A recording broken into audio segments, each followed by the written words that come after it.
with it. Free agency. What is this? Oh, free agency starts in an hour, so that's probably what's happening. Lakers signed 4 year. Of course. Greatest franchise ever. Back at it again. Max Christie. All right. Yeah, we're gonna take all we can get, man. All we can get. All we can get. All right, everybody. Thank you guys for coming through today for another episode. No Name Wrestling Podcast. Just gonna be us for today, rocking it out here. Shout out to Louis. Shout out to Mo, who won't be here today. We had something else planned. Well, I had something else originally planned, but I feel like there's just so much going on in WWE right now. It's just we really should have been talking about this shit last week, but we wanted to get the AEW episode out. But we should have did AEW this week because tonight. I feel like we had talked about the same shit last week that we did this week anyway. Yeah. So, but after this past Friday, it got even better. So now we have even more shit to talk about because SmackDown. Well, can we get out the way that I've sat on it, but I'm pretty sure Swerve and Ospreay is ending in a time limit draw. Time limit draw? Sure because I don't think they want either one to lose. I know. Just like when they, because that is an AEW thing though. They didn't want Bryan and Hangman to lose right off the rip. And then I think Cole and MJF, they did I don't know if it was 60, but they definitely. That was 30. Yeah, so if y'all ain't ever had that strawberry banana prime, oh man, this shit. I'm just saying they've been doing the vignettes about Hangman Page and he. I'm just saying. AEW is very old schoolish too. That's a very old. If you go back and look at a lot of the matches in the '90s, some of those matches would end like in draws. You know what I mean? Like time limit draws. So it's a very. But the cards weren't 5 hours long too. So. It's a very. That pre-show has 4 matches on it. I'm like, oh my god, bro. Yeah, I don't. Y'all could have did this on Collision, bro. Like you could have did this on. I don't watch pre-show, so I'm only gonna watch the main card. So whatever. Fair enough. But whatever's not on the main card, bro, it's just not on the main card. I think it's like the Owen Hart Cup. I think it's whoever. I don't even know, bro. You guys have already gotten as much AEW out of me as you're gonna fucking get. I ain't talking about AEW anymore. I just wasn't here last week, so I just wanted to get out that. No, the show. I do think the show gonna be good though. I mean, they got a lot of matches that I do want to see though. I'm just saying. I just feel like when it came to Swerve, man, I don't know. That man's lost a little bit of aura points since he won the title. That's how it's either a time limit draw or Ospreay's winning. That's how I feel. He's not winning. I don't think Ospreay's losing clean. I think Don Callis. That's crazy. I got you. I think it's going to be I think Don Callis is going to screw Ospreay. I know I said I was done, but are you saying you have faith in AEW that they're going to make any logical booking decision, G? Oh no, that's exactly why. Okay. I think it's gonna be a time limit draw because I think Hangman Page is probably gonna return or whatever because it's a big show. This is like their WrestleMania or SummerSlam it's not. No, it's not. No, I'm sorry. That's soon. But that's for you, G. I mean, that's what the chat's saying, bro. Hey, look, chat. If y'all follow me on IG, y'all have already seen me with a fresh cut. Hey, you see the name? I got a new job now, so I had to get a cut for the interview. So you follow me on IG _G. Why are you still wearing a do-rag? If it's cut. Because, man. Gotta do Show it off. Is your forehead bigger than mine? Jay, that's not how you put that on. I mean, my forehead is big, but That's probably why you hide it, bro. That's crazy. All right, so like I said, I had a different episode planned for today, but I feel like there's just a lot going on that people just want to discuss, so we can just dive into whatever conversations, whatever we go into. Chat as well. You guys can chat along. If you guys feel free, if you guys want some questions, we'll probably answer a little bit of questions towards maybe the middle or end of the podcast as well, and be on the lookout for that. Who wasn't here last week? Just G? Yeah, I think it was just me. Just you? Okay. Which I do have something to talk about though. I know because it's revolving WWE about a clip y'all posted. I mean, we can eventually get into it, or we could get into it now. But I know we're gonna talk. Which clip are you talking about? Sami Zayn joined. Oh yeah, we talked about that. Yeah, I put that one out there today. So yeah, we could dive into that a little bit. But there's a lot of things we could dive into. So question. I guess this is a question for everybody. Everybody here can answer this, including Jade. Let me see, Jade doing bad. 90 ECW Taz impression, bro. Everybody on the pod, I gotta know. This is an important question. So this is a very important question. Want to build up? Do we all acknowledge our new tribal chief, or are we waiting for Roman Reigns to come back? Hey, Solo Sikoa, count your days, man. Count your days. Yeah. Listen, all I know. I'm tired of the Solo disrespect, bro. I'm not going for it no more. When Paul Heyman, here's what I think is going to happen. I think we're going to get Solo versus Cody at SummerSlam in the main event. I think that Cody is either going to win clean or he's about to, and then the Wild Samoans are going to come out and save the day. And when that fucking beat drops for the tribal chief to come out, oh my God. Oh my God. Oh, I can't wait. Oh, it's going to be so good. And you know what I was sitting back thinking, because I know Solo, he's been getting a lot of yeah. Because before we dive really into that though, he's trash, bro. I'm sorry. Before we really dive, is that a troll trash, or you think he's actually trash? I don't think he's trash. He ain't got no aura though. I will say that he ain't got no aura. See, that's where people lose me right there. I'm gonna tell you. No. It's bad. It's bad because remember the report. Even though we all kind of dismissed it, remember the report of they don't want to bring Jacob Fatu in so soon because it might take away from Solo. Bro, that entrance. I was like, why is he not the leader? I was like, why is he not Jacob showing up? Jacob showing up enough did it. He didn't have to go a super kick. He could have just showed up. Right, but what I will say is Jacob Fatu these past 2 weeks has legitimized this new bloodline. Is like, I can kind of take you serious now, because I'm not gonna lie, the Tama Tonga Loa, they was kind of losing me. But, and shockingly enough, shout out to Dub, because he made a good point to me when we was talking about it a couple days ago. He said Solo Sikoa, even though you might think, oh, whatever you want to think about him, he's doing a really good job of making you want to see Roman come back. Oh yeah. And once he said that, combined with what just happened on Friday, I was like, okay, Solo, I get it. Because I think originally when we thought Solo might take over, we thought he would be taken and presented a little bit more serious, like, I guess on the day-to-day end before he got this faction, right? All he was doing was losing. He was like 0-30 something, and everybody knows you lose all the time. It's gonna be hard to take you serious as the new big bad, you know what I mean? Especially trying to come after Roman Reigns and what he just did, right? But I think Solo is just kind of playing his part. I think eventually Solo's going to get that big win. I think he's going to inevitably win the feud, because it's all about making new stars. So I think he's inevitably going to win the feud when they finally blow it off. But yeah, right now, these past 2 weeks, this is what I felt they could have done with Solo from the get-go. I get, long-term storytelling and all that, but this is the first time I felt like, okay, Solo, like, I can believe you as their leader, and you're not losing anything.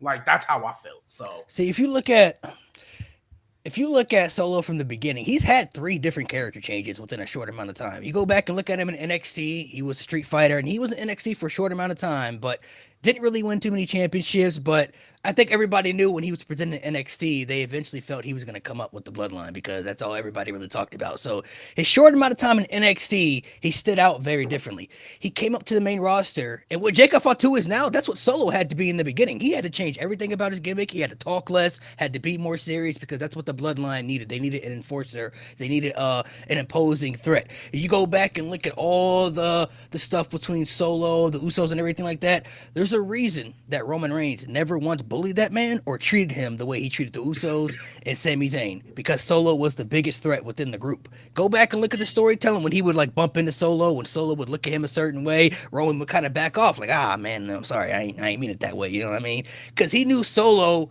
was going to be that next guy. He even said it on Solo's going to be the next guy. Now, he didn't say that it was going to happen when he lost and he left, you know what I'm saying? He didn't say that it was right now. So obviously when Roman comes back, I mean, we don't really know what to expect. He never really, he said Solo was next tribal chief, but he never said like, you the next tribal chief when I lose, you next tribal chief when I say you next tribal chief. We don't know when he's going to step up. So once Roman lost, Solo then again had to change, and he now has stepped up as in that role, because that's what he's told that was going to happen to him. Now, obviously, he's a different type of tribal chief. He's bringing in people that obviously are out of their minds and crazy and can't be controlled. So this makes the bloodline more unpredictable, because they don't really analyze the playing field and think like the wise man was there for, you know what I mean? So they're pretty much just doing whatever. And obviously what Solo is doing is a copy and paste of Roman. That's how it's supposed to be. That's what the entire concept of stealing his catchphrases and telling people to acknowledge him. That makes you, like you said, that makes you want Roman to come back even more, because like, oh man, now this guy, he really think he Roman Reigns, you know what I'm saying? Like, he doing everything that Roman was doing. I love everything they have done with this man since from NXT up until now, and he's done every character change to the T to me because he's had to change within every aspect. Would probably either just for the better of the story or just because he was told to, and a mixture of both actually. And he's done it very well, going from the Street Fighter, who was a more serious type of athlete in NXT. You know what I'm saying? His finisher wasn't even the Samoan Spike in NXT. He was doing the Uso Splash still, so he had a different type of moveset. He then changes into the Enforcer, and once he changed to the Enforcer, he had to be more serious. He wasn't talking much. He just pretty much came out there and did Roman's dirty work. That's what he was known for. Like, he was known for just handling the tribal chief's business because that's what he needed to do. You know, that's why I feel like if you look at that story aspect, the reason Roman never treated Solo that way is because Roman knew that he needed Solo more than Solo needed Roman because Solo was the problem solver. He was the one handling business. You know what I'm saying? He was the one that was saving Roman in all those matches. He was the one helping him out in all those matches towards, like, you know, the end, obviously, until it all blew up in his face. So then he changes into the tribal chief. Because I don't know about y'all, when Roman left and he started talking more, I'm like, bro, this is kind of weird. Like, he don't really talk. Well, I think he don't really talk too much. And then he started coming out in the suit and stuff, and I'm like, oh, okay, this is different now. Biker gloves. Well, so here's the thing. I think when he started coming out in the suits and all that, it was just kind of like we hadn't seen it yet. So obviously there's an adjustment period. But like, stop wearing the gloves. Please. I don't care what he needs. I don't care how much aura he gets. Stop wearing the gloves, bro. Please. Like, I'm cool with the gloves. I don't like the suit, bro. No. I used to hate. I hate the suit too. I hate everything, bro. But I used to hate when AJ Styles would come out, jeans, shirt, and still got the phenomenal gloves on. Like, stop it. Like, no, but see, hold on, because this is where I've seen this too. Is that people hate Solo's presentation? It's all on purpose. Like, Solo in character, because again, for a lot of people who join in, I mean, we understand this is all scripted, whatever. But Solo is doing what he thinks. Like, Solo is that kid who watches a gangster movie and thinks that's the way gangsters act. That is Solo Sikoa. He didn't pay attention to anything Roman Reigns did except for the finger and the catchphrase. That's it. That's all he took from Roman was the finger and the catchphrase. And then everything else he does is like, again, he's a child who watched a gangster movie and said, this is how gangsters act. I will also say, just because Malik brought it up, NXT Solo, guys like Braun Breaker and guys like Ilya Dragunov and guys like Carmelo, in my opinion, are lucky they pulled Solo up to do what he did when they did it. Because I think if they hadn't done that, Solo would have run NXT for a long time. Oh no, I agree 100%. That's another one of those butterfly effect things that you look back on and you think about it. Because remember, they gave him the North American title win, but then it was like, he's gonna be a. They gotta give him. Like what they did with Dom. What they did with Dom in that title, they easily could have done with Solo. So maybe it was just. But then it was like, but at the time too, though, Solo was still undefeated too, though. So it's like, okay, so they couldn't have him lose. Who does he lose to? You know what I mean? Like, who does he lose that title to? I like everything they've done with him, especially it makes the Roman stuff interesting because realistically, if you look at it on paper, Roman's biggest threat, I think, was always Solo because he never once provoked him in the bloodline. Never once even attempted to provoke him. You even go back and look at that Civil War match last year. Roman literally had to get uplifted by Solo in the match to keep going. Within that match, when Roman was like, bro, what is it gonna take? Solo never once broke kayfabe. He never once broke face. He's like, bro, get your ass up. We got to handle this business. You know what I'm saying? So when they match up, to me, a lot of people obviously expect Roman to win or don't believe Solo's going to win because Roman has the bigger aura. But from a storyline perspective, it makes it interesting because we never saw Roman provoke him like that. You know what I mean? So when he matches up with Solo, what's that really gonna be like? Is Solo gonna have his number? Is Solo gonna lose? Is he gonna prove that he's not that guy? Yeah, it's gonna be interesting because they never teased that interaction fully of them kind of imploding. Because at the time, Roman Reigns knew, like, all right, I need this guy on my side. Can't really make him mad, and Solo is kind of like Solo really is going like what Solo was. That's what Jacob's going to be. I think Jacob's going to be a more savage version of what Solo was, though. Like Solo was the unpredictable, quiet guy who, you know, didn't really say much, but you overstepped them boundaries. All right, I'm gonna have to handle that problem. You know, even when he was losing, he's still beating people up and making sure Roman was in that secured spot. I think Jacob's gonna be that guy, but he's gonna be a more wild and savage version of that, you know, that enforcer character. I mean, that's what this bloodline is, just more wild and savage. There's no real order, or there's no order, and there's also no order outside of Jacob. But anyway, I mean, I was at work, bro, and they had SmackDown playing on the TV. I saw Solo in the suit. I was like, bro, everybody in this place know that nigga's not him, bro. Like, what did you do? He was like, I was like, bro, stop. You're not him. Stop. Please stop. And I saw Jacob. I was like, that's a star. Now, and I was about to say, so with that report, like, I'm not gonna lie, and it's been going around. Def Rebel, whatever the crap they're called, they seem to only cook if you're Samoan. Because that entrance, that theme song was amazing. I was like, hey. Yeah, all the Samoans got good songs. Tamatanga, they all do, yeah. But what I feel like with this segment, what I felt like it did for me, I was like, okay, you have now made me care to see Solo get beat up. Because before I was just like, we know where it's going. They'll probably win the tag team match and then he'll lose his SummerSlam. Now they've officially made me care. And credit to WWE because I feel like they actually look ahead of time. I think they said 2 months ago, and was like, all right, this show's at Madison Square Garden. We know it's going to be a big crowd, lit crowd. This is when we're going to do the big angle. Because Paul Heyman been trying to get out of that for a minute. That was like a 10-week thing of just him, like he had to start off with Jey Uso, like. I don't know if you guys remember.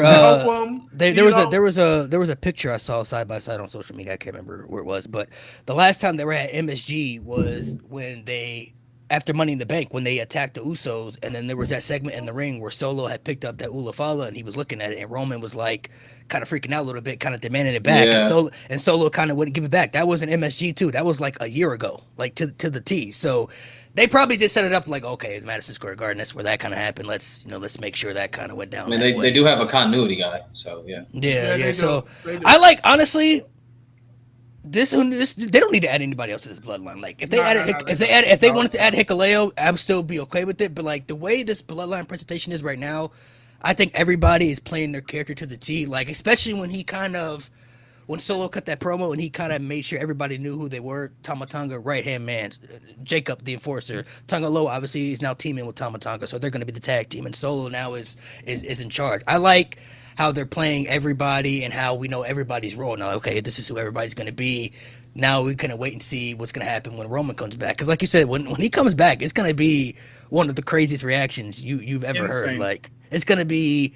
No, it don't matter where it is. It could be SummerSlam. It could be SmackDown. It don't matter where it is. It don't matter. It's crazy. Especially if he comes back the next week, right? And the bloodline surrounds him, and they're like, "Oh, you're alone." And then fucking day one-ish hits, and then it's like, "Oh, hey, it's still 4-on-2." And then the fucking Jimmy theme hits, and oh my god! 3 points I want to make real quick. I don't want to get carried away with all that because that's in the future. Number one, because we're talking about on this episode of the podcast about how WWE is on fire, right? That's the name of the episode. And yeah, all the bloodline story stuff is great, but just the fact that we are sitting here casually discussing God and Jacob Fatu being in WWE, it's just part of every day.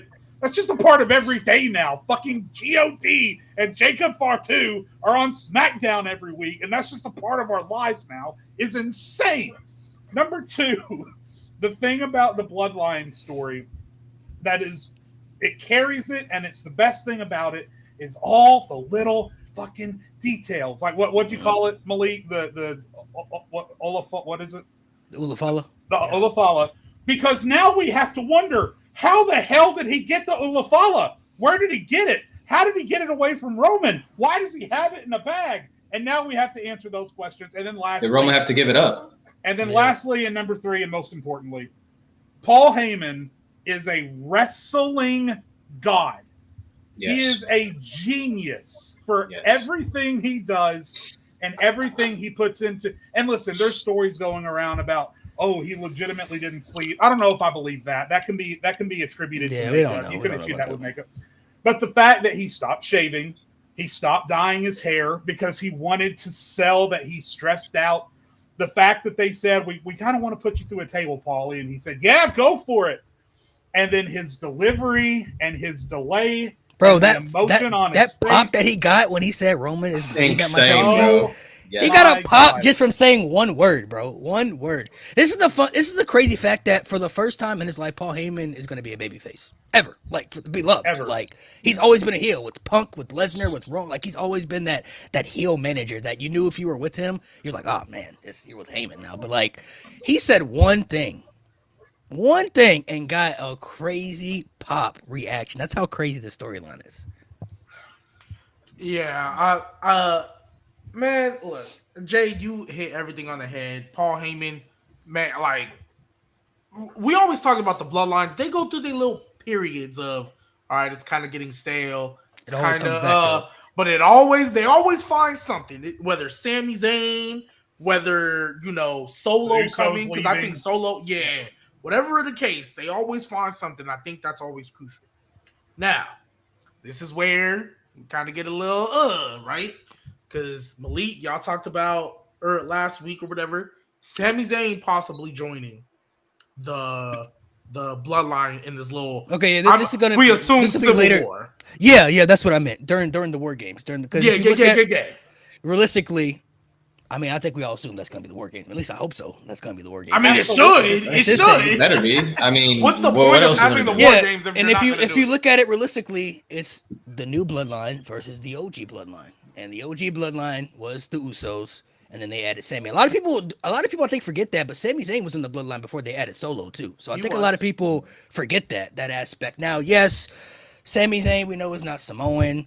He's not one of them technically, but the way I'm looking at it, I don't think Roman is going to go out and try to get a new bloodline. I think he's just going to try to go back and get the older bloodline that worked for him at one point. People he could trust. This new bloodline.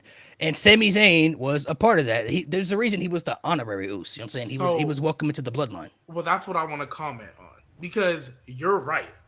Kayfabe-wise, Sami Zayn would be the one to make sense the most out of anybody not part of this family.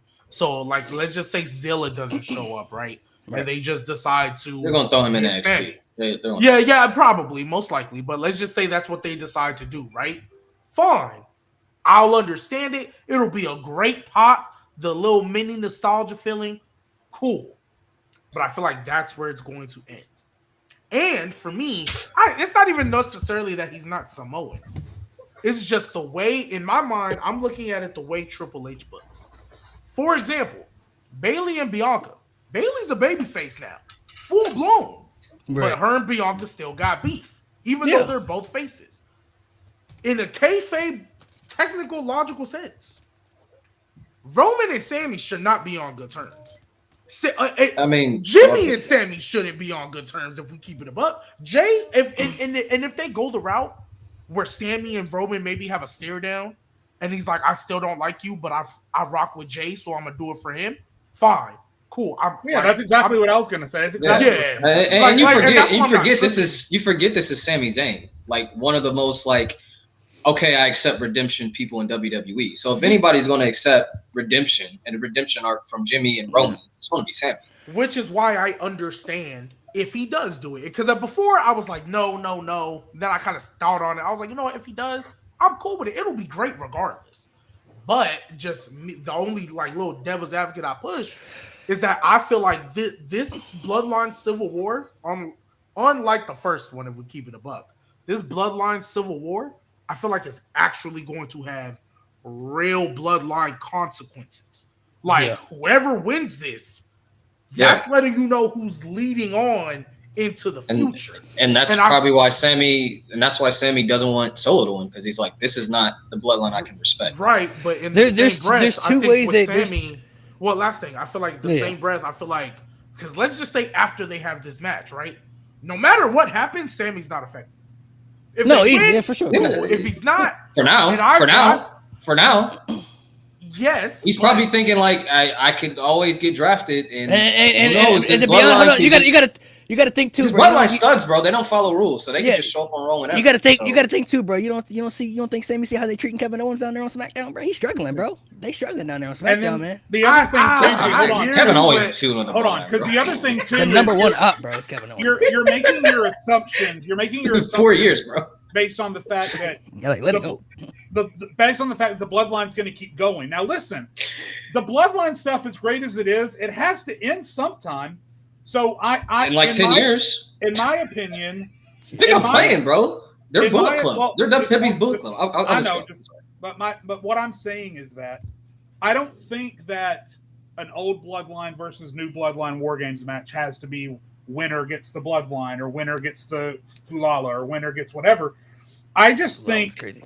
I think whatever it is, I think Roman, the Usos, and Sammy coming together would not necessarily be a reunification of the original bloodline. I think it's more that we are banding together to put down this thing that we are partially responsible for. Because Roman's the one that brought Solo in. The Usos are partially responsible for Roman no longer being the champion. And so I think that all of them now feel a sort of what am I trying to say? They feel responsible. They feel responsible for what Solo and Fatu and God are doing over on SmackDown. So they reunite temporarily. They take out the monster and then they break up. That's back. So, and I feel God got his lick back. He's getting his lick back. You know what I feel you, which is why what's it called? I'm not tripping because before I was adamant like no, I don't want to see that. I've changed my tune. I'm dead not tripping if he shows up. It would be a great moment. Everybody loves Sammy. You know, I mean, honestly, he's probably not going to be IC champion for long. If not by Money in the Bank, for sure, SummerSlam, he's done. Like, I think Braun Breaker should be the next IC champion. At Money in the Bank. Absolutely. Yeah, I think he should be the next winner. So, what's it called? I'm not tripping if Sammy. We all know what you want, bro. We all know who you want to show up. Samoa Joe. Oh yeah, I know. He's not a free agent though, is he? I mean, he's still on. Nah, he's not. No, he's still. But G-Baby always got hope. G-Baby always got hope, bro. Shows up, I will be the happiest person. It can make zero logical sense. If G-Baby had the pin.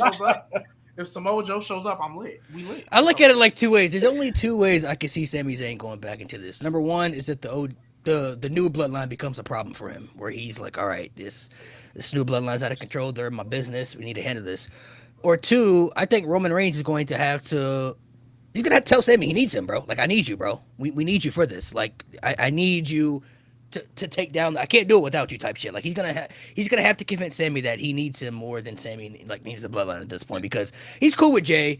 I don't think he'll have an issue getting back with Jimmy, because Jimmy was the first guy to welcome him into the bloodline. They had no problems with it. Him and Solo were too. The first one to kick him in the face. So, but that was because he did what he had to do for the family at that time. But, like, when the bloodline was first starting, Solo and Jimmy were the two guys. I was like, yeah, sure. Like, we don't care. Like, Sami Zayn, cool. And also, like, obviously, and then also this new bloodline just kicked Jimmy out. So Roman and Jimmy are just going to be on the same page. Yeah, immediately. So I feel like it's got to be one of those things where Roman's going to have to patch up the holes that he damaged within that family. I mean, obviously the Usos are family no matter what. Those are like his legit brothers. Anyway, so it's not going to take too much for them to come back to him, because that's his real blood. Sami Zayn's going to be the one they really have to convince, like, how do I know I can trust you guys? What's in it for me, though? Like, you know what I'm saying? Like, what do I have to do it? Like, I don't get anything from this. Then I think maybe, because Solo could make an argument too, I think, the way I'm looking at it, Solo could make a strong argument to convince Sammy not to join, because he never turned on Sammy until he had to. Like, until it was time for him to do so. The only reason he had to beat down Sammy was because he took that chair and hit Roman Reigns with it. So it was like, all right, you now have made your decision. But before that, he never had no issues with Sammy. You know what I'm saying? He never once went after Sammy unless he was told, like, you need to handle that. You know what I mean? So and Solo can convince Sammy, like, bro, I never treated you wrong in the bloodline. I never disrespected you. I never did what Roman was doing, so you don't need to help them out, bro. Like, you don't need. If they wanted to go that route, they can play both sides. Where Sammy can kind of, like, listen to both ends, and then eventually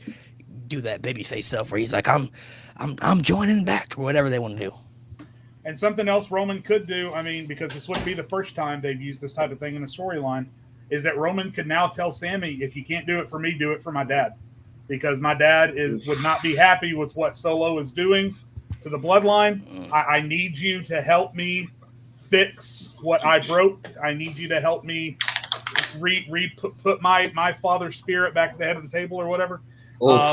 So can we give Jade the book? Like, obviously nobody ever wishes death on nobody. Well, but absolutely not. Yeah, I'm not saying you're doing that. I'm just saying obviously. No, yeah, that could play a part to the story. But you also could look at that, it too. Like that's perfect, Jay. One thing I want to add, you also could look at it too. Roman can basically look at Sammy, and he could be like, "Who do you really want tribal chief around here? You want me or Solo?" Exactly. It's gonna be one of us. So if you want him or you want me. I mean, it is funny though because I remember I saw a thing on TikTok where Jimmy and Jay were literally like, "Hey, I see the perfect man to be this tribal chief, and it's not you, Roman, it's Solo." And now they're about to fight Solo now that he's the tribal chief. Yeah, but, I mean, it's like having a bad manager. You're like, oh man, like this dude's so strict, and then like he leaves, everything goes to hell. Solo's that like you said, Solo's that one guy who's like, he's like that. What's that dude from The Incredibles that looked up to Mr. Incredible and wanted to be just like him? Syndrome or something like Syndrome. He's that, bro. He's what. He's that version of a superhero. He thinks that's what a superhero should be, but he turns out he's not the superhero. He's the villain. You know what I'm saying? Like he's trying to embody everything that is not a villain, but he makes himself a villain at the end of the day. Like he's trying to be this guy, but he's not really that guy yet. So I think that's honestly what they could do with Sammy. They give him an ultimatum because there's going to be a tribal chief, and he's going to be like, you want me as tribal chief? Now I was a little crazy, but at least you know how I operate. You know how I do things. Or you want him to be tribal chief. You know, or the devil you don't. You don't know what he's gonna do. So that's honestly what it's gonna come down to. We're talking about all this bloodline stuff. What can happen here, there, right? You know what's so tough? They're gonna have to start carrying SmackDown again because what does Cody do after this? The Randy feud. Randy's gonna happen eventually. Yeah. It's gonna happen eventually. But like, Cody about to be a background. Cody about to be a background extra, unfortunately. Till The Rock comes back, which is interesting to see where Rock falls into all this because we still don't know. We still don't know. There's different peaks of this blood. That's what makes the story so goated because there's different peaks. They've added so many people within this that have all made sense. They had the original Usos and Roman fighting each other. Then they got together. They added in Sammy. Then they added in Solo. Then they got a little dry for a minute. Then they brought back The Rock, which he really didn't need to be a part of it. But the fact that he revitalized that. Yeah, the fact that they had to do an audible. And then he turned himself into the final boss. That made it even more interesting. Like, oh shit! And then after WrestleMania, now Solo's in charge. So there's different angles to this obstacle. I don't know if I necessarily think Cody will be an afterthought. He may not be a part of the biggest story, but I think him and Randy will be able to stand out themselves just because of their name value. Yeah. And I mean, as long as they can do that, there's not really, honestly, it's really hard for them to fuck that feud up. For being honest, like legitimately. So then my follow up would be. So then we all agree Cody's holding that title bare minimum until next Mania then. Yes, because they still got to do The Rock. They still got to do The Rock feud. The Rock's obviously going to come back and they're going to do that stuff. So I mean, I guess it would just depend. It would just depend who they would have in line to beat him. You know what I mean? Because they didn't give too much to the draft for SmackDown as far as like depth. Oh yeah, their depth is crazy. No. This is why. Hey, matter of fact, I'm glad we just brought that up because of how low that depth is. And this is all obviously assuming this individual does not win their match. You can give Gunther the Rumble win and have him beat Cody. See, that's if he don't win at SummerSlam, that's what I'm not gonna lie, because there was reports. Remember before CM Punk showed up, we all thought Gunther was a lot to win that Rumble. Well, most of us did, not you, but most of us thought Gunther was a lot to win the Rumble. Yeah, you too, Jade. I'm sorry. Yeah, before all that happened, Before CM Punk came back, I thought it was Gunther locked. So you can give him the Rumble win this year. Punk can still get his main event because you know what I mean. Cody will still, honestly, nobody's main eventing over the Rock and Roll. Let's keep that up. Let's just get that out. But Rock did say though. He did say in his promo, whether you're champion or not, I'm still coming after you. So he did say in that promo, it don't matter if you're the champ or not. I'm still when I come back. I'm not lying. You're the number one target. I feel like people would definitely care less if the champion's not involved. Because what's the point?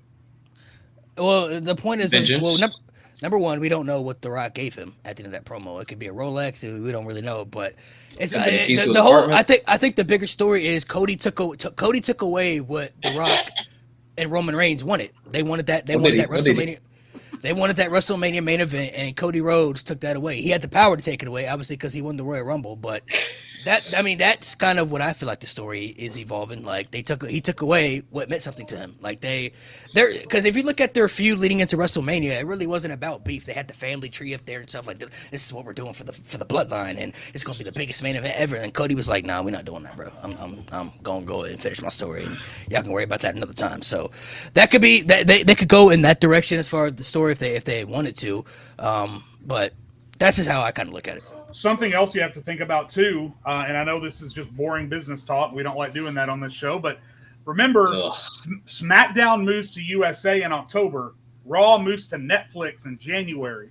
So both of these shows are changing, and that we've seen before.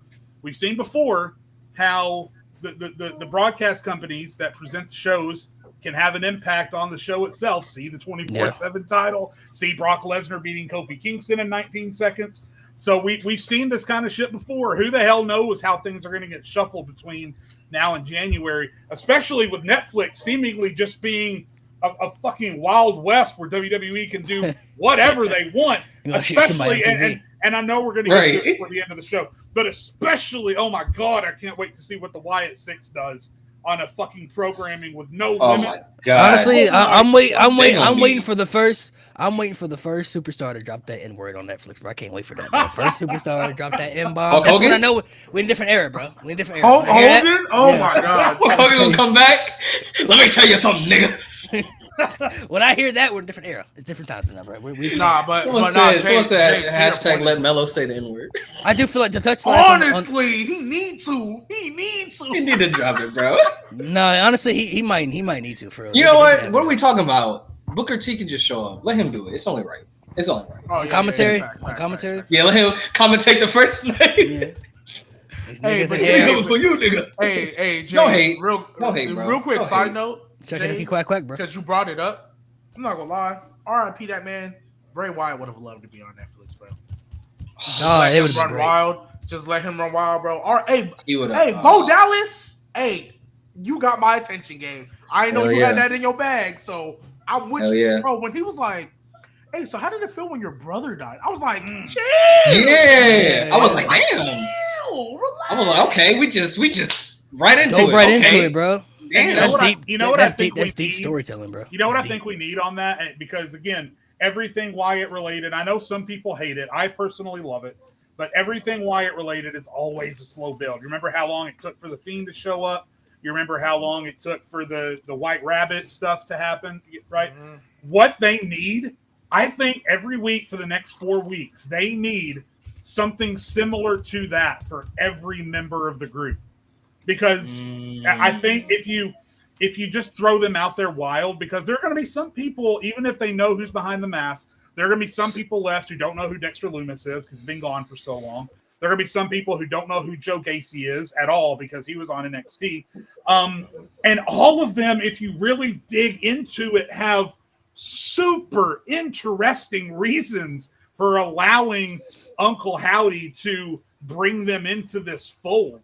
So if you explore that with all, because Joe Gacy was turned on by the schism, Dexter Lumis lost his entire family, Nikki Cross was betrayed by every friend she ever had, and then obviously Eric Roman has been through it. So if you explore those reasons for all of them doing it, it's gonna padding that group, and it's gonna padding that story. And I know it's gonna feel like a super long burn, and a lot of people are gonna hate that. But it's going to be so good moving forward, and everything they do after that is going to be so much better. Just do that for everybody. Because that was awesome. That was awesome. Which also, too, I just want to shout out Dexter Lumis.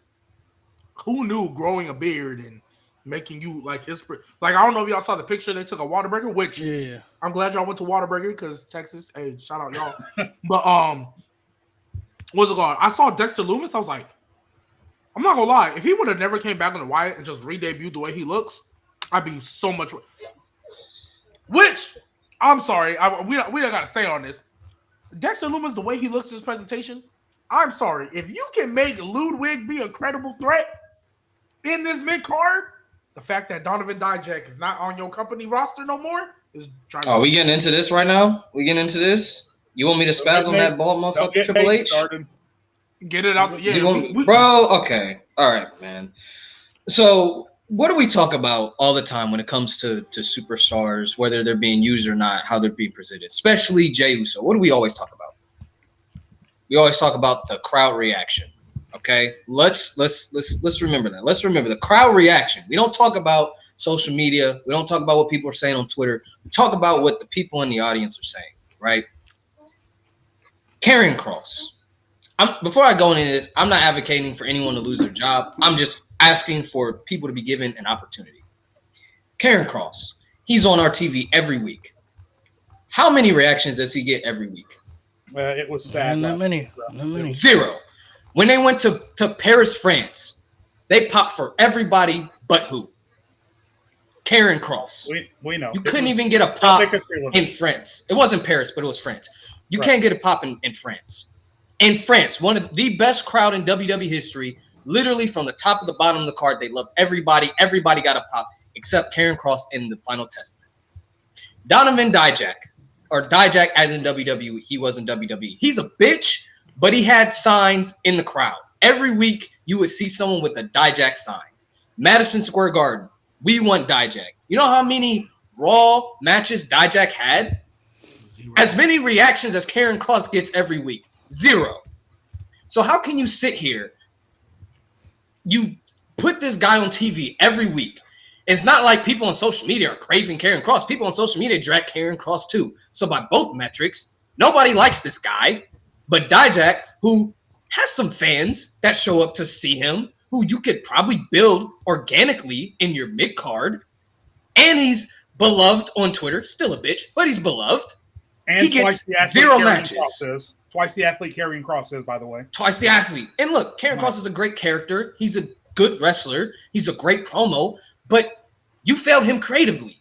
But you still continue to put him on TV to 0 reactions. This man said, I beat 7 world champions. You know who cares? Nobody. Why? Because your writing for Karrion Kross has been trash for the past year and a half. No one cares. But yeah, you give him opportunity after opportunity after opportunity to 0 reaction. But you're telling me a guy like Dijak can't get 1 opportunity. Again, he's a bitch. But hey, he's talented. He's a talented bitch. Okay? Talented bitch is crazy. So Triple H, I can't defend this decision. Usually I'm like, okay, well, the guy wasn't really that over. Like, he would come out to get 0 reactions.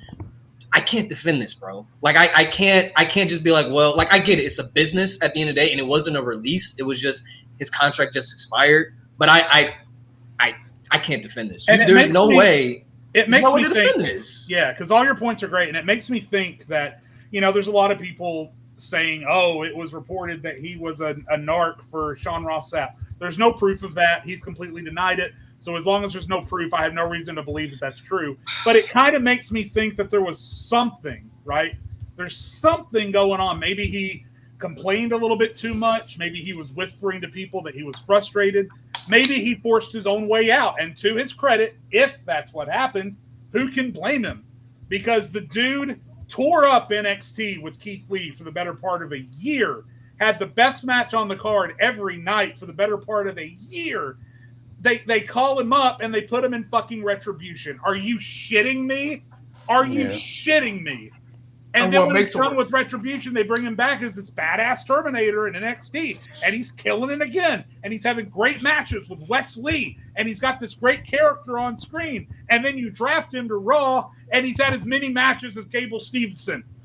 I don't understand it. I will never understand it. And this so wild, bro. That's so wild. This just goes to show that as much as we love Triple H and the changes that he's brought and the freshness that he's brought, and WWE is super hot right now, he's not going to be perfect, and there are going to be things like this that leave us scratching our heads. Big time. He's stubborn. He's a stubborn booker too. He's stubborn as shit. I was just about to say, even with like the fact that he is a stubborn booker, I would think Dijak would be one of the guys you're stubborn for. Like, there's hella guys at AEW, right? That I think Triple H would have loved not to get rid of. Right. But like Dijak, to me, when I sit back and think about it, it's like, all right, everything you would have want in the modern day wrestler he had. Everything that shows you're a Triple H guy, he had. But then he went back to NXT in your new era of it and adapted to that. Like, I don't think Dijak in this NXT is the same Dijak in Black and Gold. He's adapted. He's shown you, hey, look, I'm not just one of them indie dudes that can just do all the wrestling. No, I can actually be an engaging character. Why they called him up, and this is what I hate. We talk about depth all the time. If you're gonna call people up from NXT to fill in that depth, you have to use them. Yeah. Like he easily could be on SmackDown. I'm glad Apollo Crews and Baron Corbin are finally getting on TV. Dijak easily could have been on SmackDown. Easily. Just put him in a qualifying match. Io Sky easily got put back to where she should have been just off of that Queen of the Ring tournament. Lyra Valkyria, I don't think she's the greatest promo. She's a little more white meat babyface to me. But how did she get over with the crowd? Y'all put her in a Queen of the Ring tournament and show what she can do. That's all you have to do for Dijak. Like, sometimes wrestling's not hard, guys. Sometimes if you just let people go wrestle, if Ricochet in 2024 can get genuine pops and reactions, all right, Dijak could have got some reactions, bro. Like Shorty G got over. Yeah, I mean, anybody in wrestling can really get over it, even if you have a bad gimmick. You just got to use it right. But to be quite honest, I'm not really surprised the way they use Dijak. I mean, realistically, when he got caught up to the main roster, I was like, I don't really know what they're going to do with him. Because even though he was killing the NXT, he was just the guy that was jobbing to put other people over. He didn't win any championships. He wasn't presented as a main event guy. He was that guy that can have good matches and help make other talent. So when he came up to the main roster... Who else that is? Ivar. He got injured. So why couldn't he take Ivar's spot? And he could have took Ivar's spot, but maybe that's not the spot that he wanted though. Because the reason some people do leave WWE is because they're not comfortable with the spot that they want them in. Like Ricochet, I think is leaving because he understands this is going to be ceiling in WWE. He's not going to be a main event guy. He may have some top feuds here and there, but he's the athletic guy that can make other people look good in the ring. That you're going to have to put people over. So Ricochet is like, all right, well, I don't really want to do that right now. I feel like I still got so much left in my career that, I want to go out and pursue other things to prove himself. And sometimes leaving WWE could be the best for you. Leaving and going out to prove yourself, like a Cody Rhodes, a Drew McIntyre, and then the company could be like, hey, you want to come back? Maybe now we can do something good with you. Maybe that's going to be best for Dijak because Donovan Dijakovic was great. He was doing great stuff, but he was kind of the same as how he was in NXT. He was a good guy, can have good matches, but was going to put people over. Then they threw him in the Retribution, and we're like, oh, well, that's a death nail in this coffin for real. Then they brought him back to NXT, had another great gimmick, but he was still that guy that's going to put people over to help make others look good. And then when they called him up to the main roster, I instantly was like, oh, well, he's not going to do much. The fact that they called him up to Raw. Yeah, exactly. Yeah. Raw has so much depth to it, and I'm like, oh man, I don't know. Not saying that they couldn't have used him. They obviously could have used him, but I don't think he would have been. He would have been jobbing, for being honest. He would have been losing to people on Raw left and absolutely, right. Absolutely. And I'm just asking for what I'm saying is the opportunity. He never got a single opportunity. Yeah, like he never got anything. Like Cameron Cross is getting TV time, and he's getting absolutely nothing. That's my point. I'm like, if you're right. It's just I'm gonna say it again. Ludwig Kaiser is interesting as a single star. You could have gave Dijak. Hey, shout out Ludwig though. Shout out Ludwig. This ain't to hate on Ludwig, but in 2024, if you would have been like, yeah, I think Ludwig is gonna come and be a legit contender off the rip, mind you. He's only been doing this for like a month. Yeah. Off rip, a legit contender for the IC title. I'm not gonna lie. I know, but like Dijak easily could have beat Sheamus one-on-one in the match. Instantly, you're credible now. The same thing they're doing with Ludwig, you could have did with Dijak. Dijak could have came out, kicked Sheamus in the face. Sheamus is transitioning into that role where, I put people over. If he could put over Ludwig, he could put over Dijak, which, let's be real, that would have been way more believable for Dijak to be Sheamus than Ludwig at the time. No, yeah. 100%. So that's how I feel. Like, look, Triple H, you're not perfect. And maybe, also, too, one thing that I just think about, like, I think around the time of Black and Gold, I think Triple H realized, like, he wanted to keep everybody he possibly could. because we all knew what a death sentence was going up to the main roster. If you were established already, we knew that was a death sentence, right? Right. But I feel like now that he got more control, I feel like he could be a little. I feel like in his mind, he could be a little bit more picky. He could be a little bit more. Yeah. I mean, not realistically, not everybody's going to get used either. So he's going to have to figure out who he wants to use and who not to use. Some people are just going to be sitting back there doing nothing. Some people are going to be jobbers. Some people are going to be mid-card. Some people are going to be main eventers. So he obviously, I mean, I don't know for sure. I'm just speculating. But he's looking at the roster and he's like, I already got people that I'm using right now. I don't really, ain't nothing for him, bro. Like, I mean, I feel you, but like to Nate's point, and even though I don't hate this nigga, Karrion Kross is getting no reaction. It's like no reaction is worse than a boo. Like I understand, but we all know Triple H has obviously shown more value in Karrion Kross than he's ever shown. Well, that's why it brings my point. Triple H is stubborn, and every booker has the wrestler that they will they will fucking to the death. They will try to book this man or woman to freaking prove their point, to prove that they're right. Like, no, this person's a star, and that's Karrion Kross. Well, and one of the biggest struggles to his detriment. One of the biggest struggles with Triple H too is that Karrion Kross isn't the only one. Santos is going out there to crickets every week too, and he was in the middle of a triple threat, and he put on a banger with one of the hottest feuds on SmackDown. No one gave a shit that he was out there. Unfortunate. No one cared. No one cared. Very unfortunate. But some people. Also, to your point though, Jade, I don't think a lot of people care about that SmackDown division at all. If you're not dealing with Cody or you're not LA Knight and Logan Paul, except for the women, nobody like Baron Corbin, Apollo Crews, Santos, bro. Even the Street Profits are kind of like they get cheered. That's one thing, bro. Triple H done. Oh my god, bro. What you done in the Street Profits, dog? Like, you really fucked the Street Profits, bro. Like, this pairing with Bobby was supposed to be. It was supposed to be something special, but they were getting cheered, and you just backed up, and it's a mess, bro. Like, they didn't make them heels when they should have. That was the first thing. They backed out of it, yeah. They backed out way too early. Nobody cares about Grayson and Austin Theory. DIY don't even feel like it's kind of like it don't, bro. They kind of feel very young right now, bro.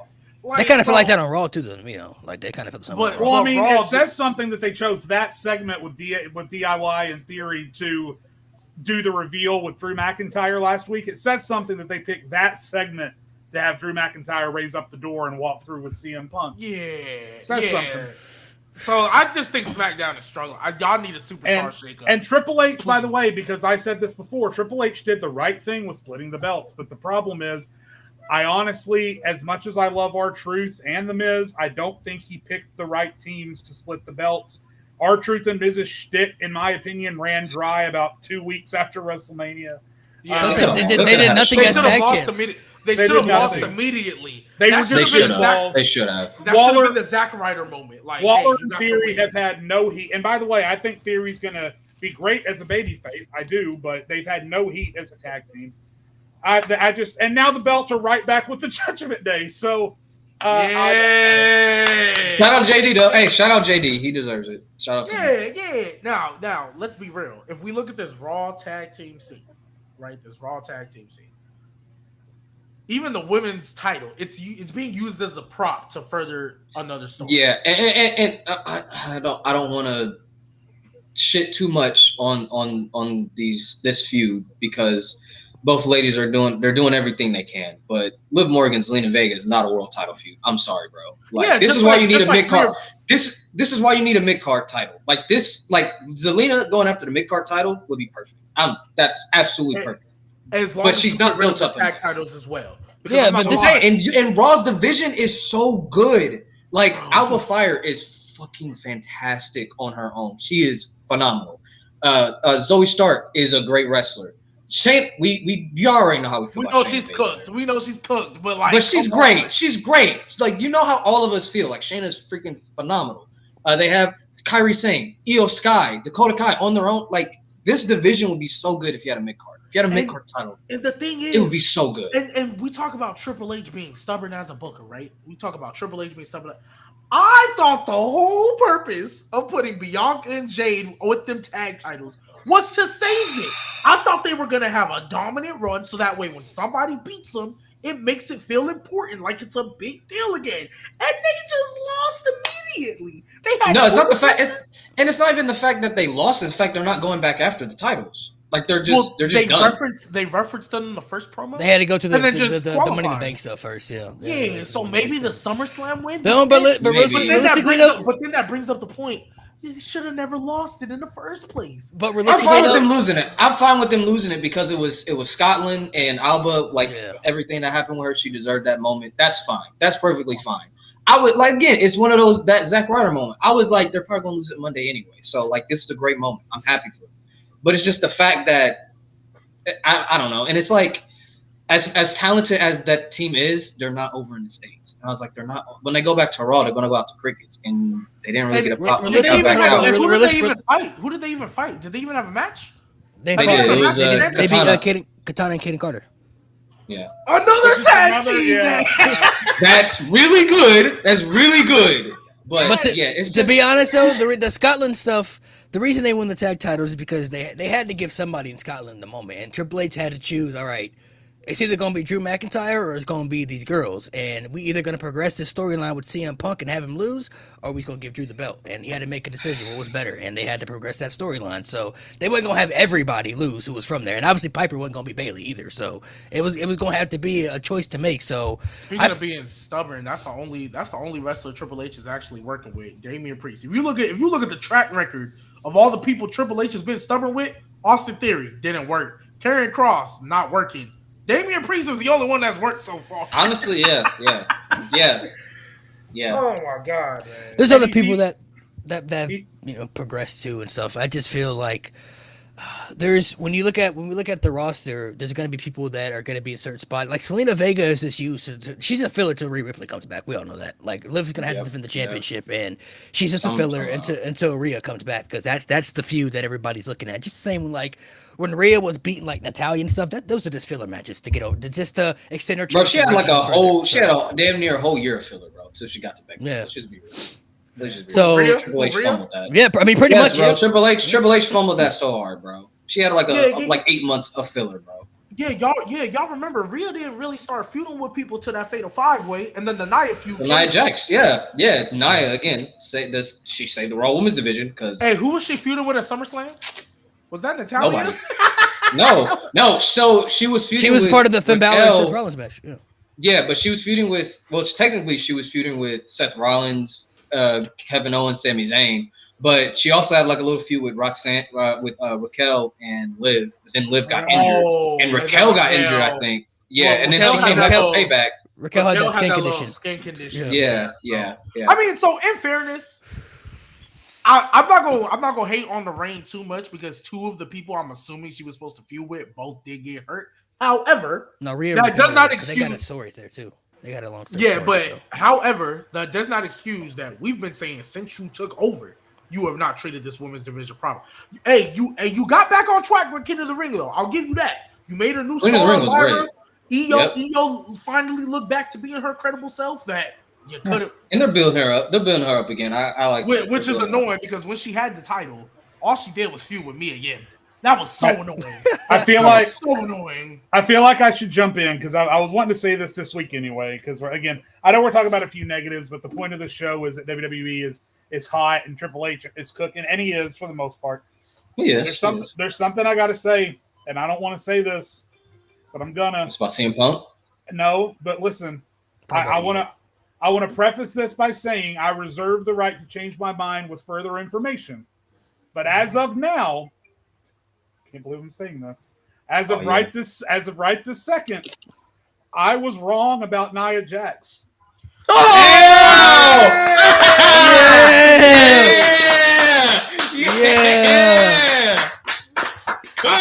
The man has come around. Has come around. Right this second, as of now, up to this point, this second, I was wrong about Nia Jax. She's been great. I've seen maybe one thing from her since she's come back that's made me think like, ooh, don't do that, But for the most part, she's looked safe. She hasn't been overly abrasively annoying with her character like she was previously. I think she's done just enough as the queen of the ring, and kudos to her for winning it. And based on what they're doing with Bayley right now, I hope Nia Jax wins at SummerSlam. My boy shining the light. Hey, so chat, do not come after me if I change my mind in 3 months once you break somebody's face. I just want to say that. But as of right now. Well, Jay, to your point, when she did get back, she did injure Rhea and Raquel. That is a fact, her first night. However, you see what happens when bullying is allowed? We bullied Nia Jax for years. About her ability to work, her character, and all that. She went away, she came back, and it's like, oh my gosh, we forced you to work on your game.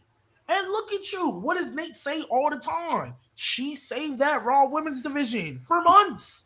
If it wasn't for her, yikes. That would have been tough. To be quite honest, though, I mean, they would have had to keep Trish Stratus.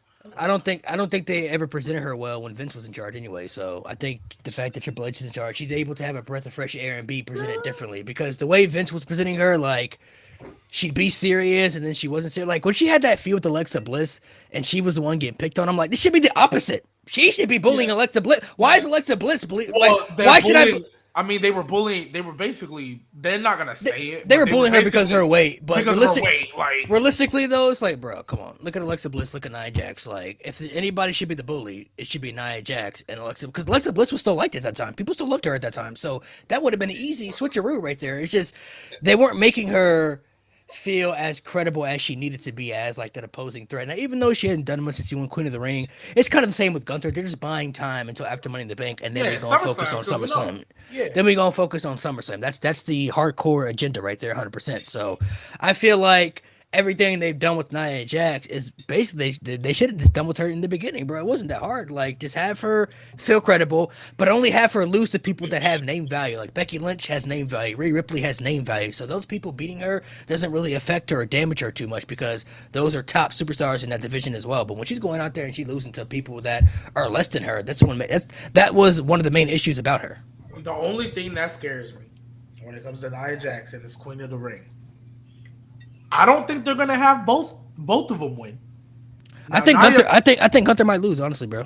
Yeah, I'm starting to think that. But here's the thing, though. The reason why I brought up not to the champion, but I think that Money in the Bank will play a factor, though. Well, the reason why I'm nervous for Nia though is because they just officially. Because I don't know if y'all know, Nia and Tiffany are like best friends, real life. Like they they just started this tag team little partnership thing. And now Tiffany Stratton could easily win that Money in the Bank, and maybe that's why you're doing it. Yeah, that's what I think. That could be the thing, right? But let's just say she does it because Chelsea Green is there, and I'm not going to put it past WWE. Don't put it past Naomi either, bro. Naomi's a sleeper, bro. No, you're right, but I'm saying I'm not gonna put it past WWE to give the comedy person a big win. Yeah. I'm not gonna put it past them, right? R-Truth just won the tag titles at Mania, so I'm not gonna put it past them. Yeah. So if Tiffany don't win this briefcase, and they still decide to do this little team thing, they might step on some toes, aka Jade and Bianca. You know what I mean? And that might cost them. Like that's the direction I think they're going. I think Tiffany wins Money in the Bank. Nia becomes champion. They're like besties, but it's like watch your back type stuff. You know what I'm saying? Like I got that briefcase. You know what I mean? So that's what it's ultimately going to be. That's the direction at least I think they're going in. At least I would hope so, because that would make the most sense right there. Plus, I was one of the people that said it from the rip that the reason I didn't think Tiffany Stratton won Queen of the Ring because she was going to win that Money in the Bank. Like that was just made for her. So. I agree.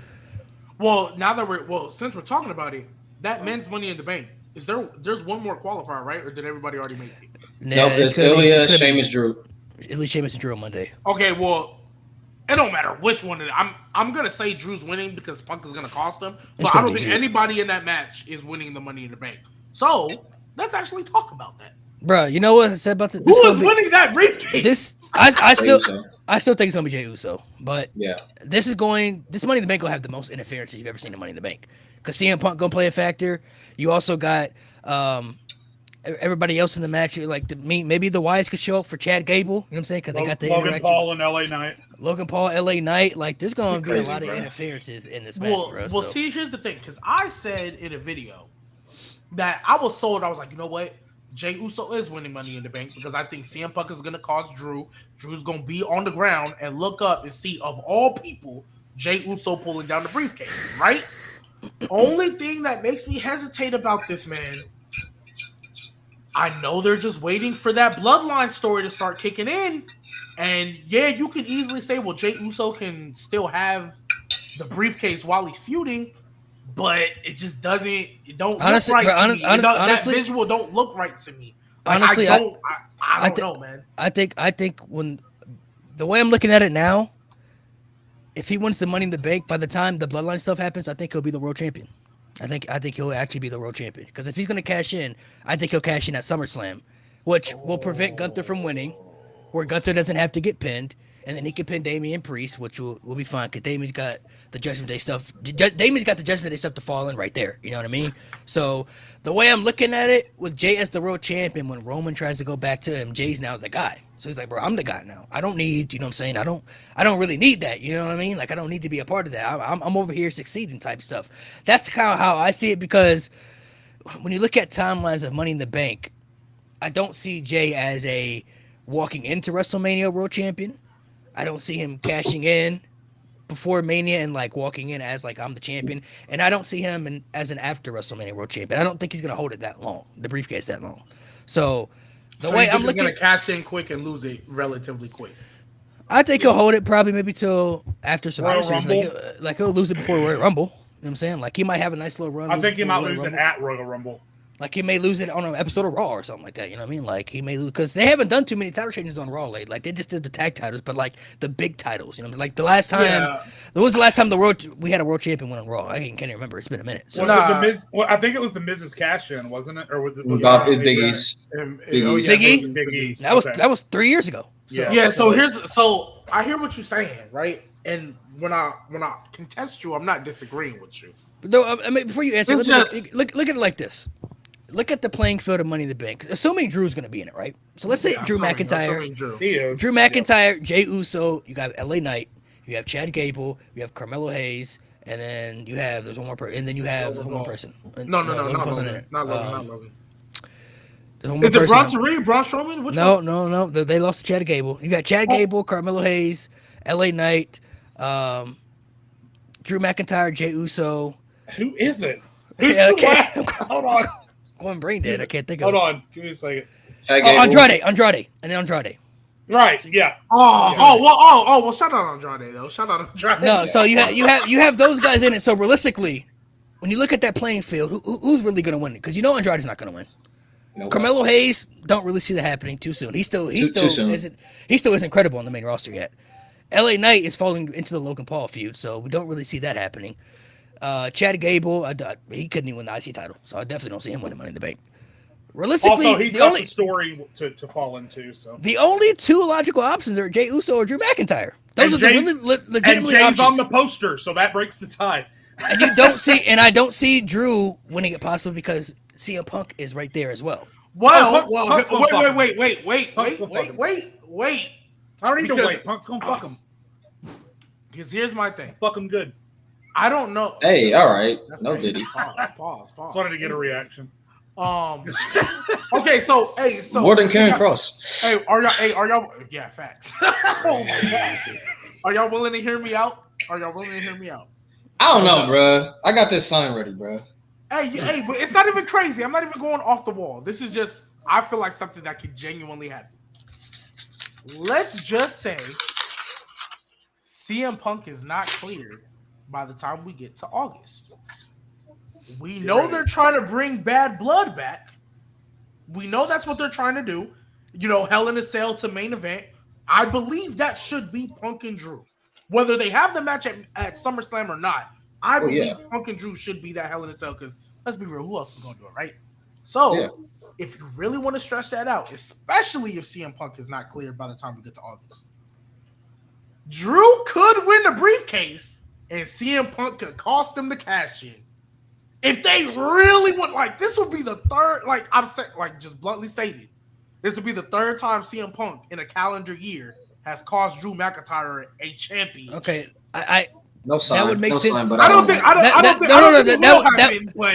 That would make sense for the storyline wise, but realistically, does it really need that at this point? Of course it doesn't need it. I'm just only reason I'm saying that because I actually want Jey Uso to win Money in the Bank so he can be the main event Jey Uso. My biggest thing is you guys keep calling him that, but he never wins the big one. So I want him to win the big one.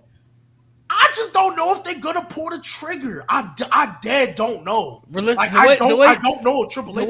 The way I'm looking at it, looking at the playing field of everybody who's in this match, if Jey Uso don't win, he's cooked, bro. He's the only guy in this match that makes sense to win. Well, yeah, that's the thing. Not the only that makes sense, but he's the guy that should win. You're right, but you're looking at the playing field of everybody in the match. I'm looking at the world title scene, the playing field of what's going to happen the next couple of months. Because I agree with you. I don't think he's holding it past. That's why I said cash in at SummerSlam, yeah. Get it out the way. Just go ahead and get it. Because, like you said, Gunther, even if Gunther loses, we know that Gunther's at a stage where we know Triple H is not going to destroy him or not do nothing with him. So even if Gunther loses, there's still going to be big plans for him, and the Royal Rumble's right there. He could easily win that and go on to WrestleMania and win the world title there. Which honestly, I think I'd much rather prefer that. I would be okay with that because the last 2 years he was in the final 2 or the final 3 of the Rumble, so he's already proven that he's come that close to winning it, but couldn't really get it. So, and if he cashes in Money in the Bank, Gunther doesn't get pinned, it still protects him, like you didn't beat me type stuff. And then there's other things you can move on without him because we haven't really seen him do too much on the main roster without a title involved. We know he's going to be the world champion eventually, but he hasn't had feuds unless he's holding that championship. That's why I agree with you. That's why I don't think Gunther is winning this match because you're going to go straight from the IC to the world title. And then eventually, like, you've been presented as an unstoppable force. You got to be really careful with who beats you. Yeah. Like pins you got to be really careful about that. And if it's not, like Punk say that just because you can obviously build anybody up. Yeah. But if it's not Seth Rollins, if it's not Punk, and even then I'm like, or Cody beating Gunther right now as we speak, it's almost gonna feel like like that's why I say you got to be careful because I don't think you're gonna bury Gunther. Gunther, I think, is set for life now. But, like, if you just have, like, for example, if you just have, like, even Jey Uso without the Money in the Bank, if he just beats Gunther clean, I'm going to look at that and be like, I don't believe that. I don't believe that. Like, you're taking me out of that belief. I look at it like Gunther. You got to be really careful. Gunther can really thrive still because there's people still he could feud with at the championship. Him and Ilya's right there. Him and Seth Rollins is right there. There's people he could still feud with on Raw without a title involved. That doesn't really need to play the factor. So I feel like if Jay's going to win, it has to be sooner than later because he could be champ for. If he wins at SummerSlam, he could be champ at least on Survivor Series. Like, at least on Survivor Series. He could have a nice little run there, have nice little feuds, people he could feud with. Then when the Bloodline stuff, if they even wanted to add to the feud with the Bloodline costing the world title, at least by then, okay, that makes sense. You know what I mean? So there's different aspects they could do with that because I'm looking at the playing field. I'm looking at, like, there's nobody else I can believe winning this besides Drew and Jay. And if I had to pick between the two, Jay needs it more than Drew McIntyre. Let me jump in the middle. Go ahead. Hold on. Let me jump in the middle here because we got to start. If we're all assuming that the Usos are going to be at War Games, right? We got to start tractor beaming Jey Uso towards the Bloodline stuff, right? So, I mean, if we're talking about the Bloodline maybe costing Uso the title down the road, who's to say Uso doesn't get all the way to the top of that ladder and then boom, here come the Tongans and by orders of Solo, Jay can't succeed. He's not a member of the Bloodline. And then Drew wins, and then Drew cashes in and wins the title, and then you have a 3-match program with Drew and CM Punk. Punk eventually wins the title, takes the title to WrestleMania, gets that fucking main event that he's been bitching about for the past 20 years. And then CM Punk goes into WrestleMania as the champion. I mean, I can see CM Punk and Drew having a world title program after Drew cashes in. And then Jay's been tractor beamed into the Bloodline stuff. And then that's going on. And then you got the separate title feud going on over here. So just, as G would say, devil's advocate, I just want to point out that I think it's beyond realistic that Jay could walk out of here without it because the Tongans could push him off that ladder. And honestly, even though I think to piggyback off of that, even though I do think you run the risk if Jey Uso does not win this briefcase, you do run the risk of, maybe losing steam and all that. However, I know we talked about Triple H where he messing up, but to his credit, Cody Rhodes was still over as I don't know what after he lost.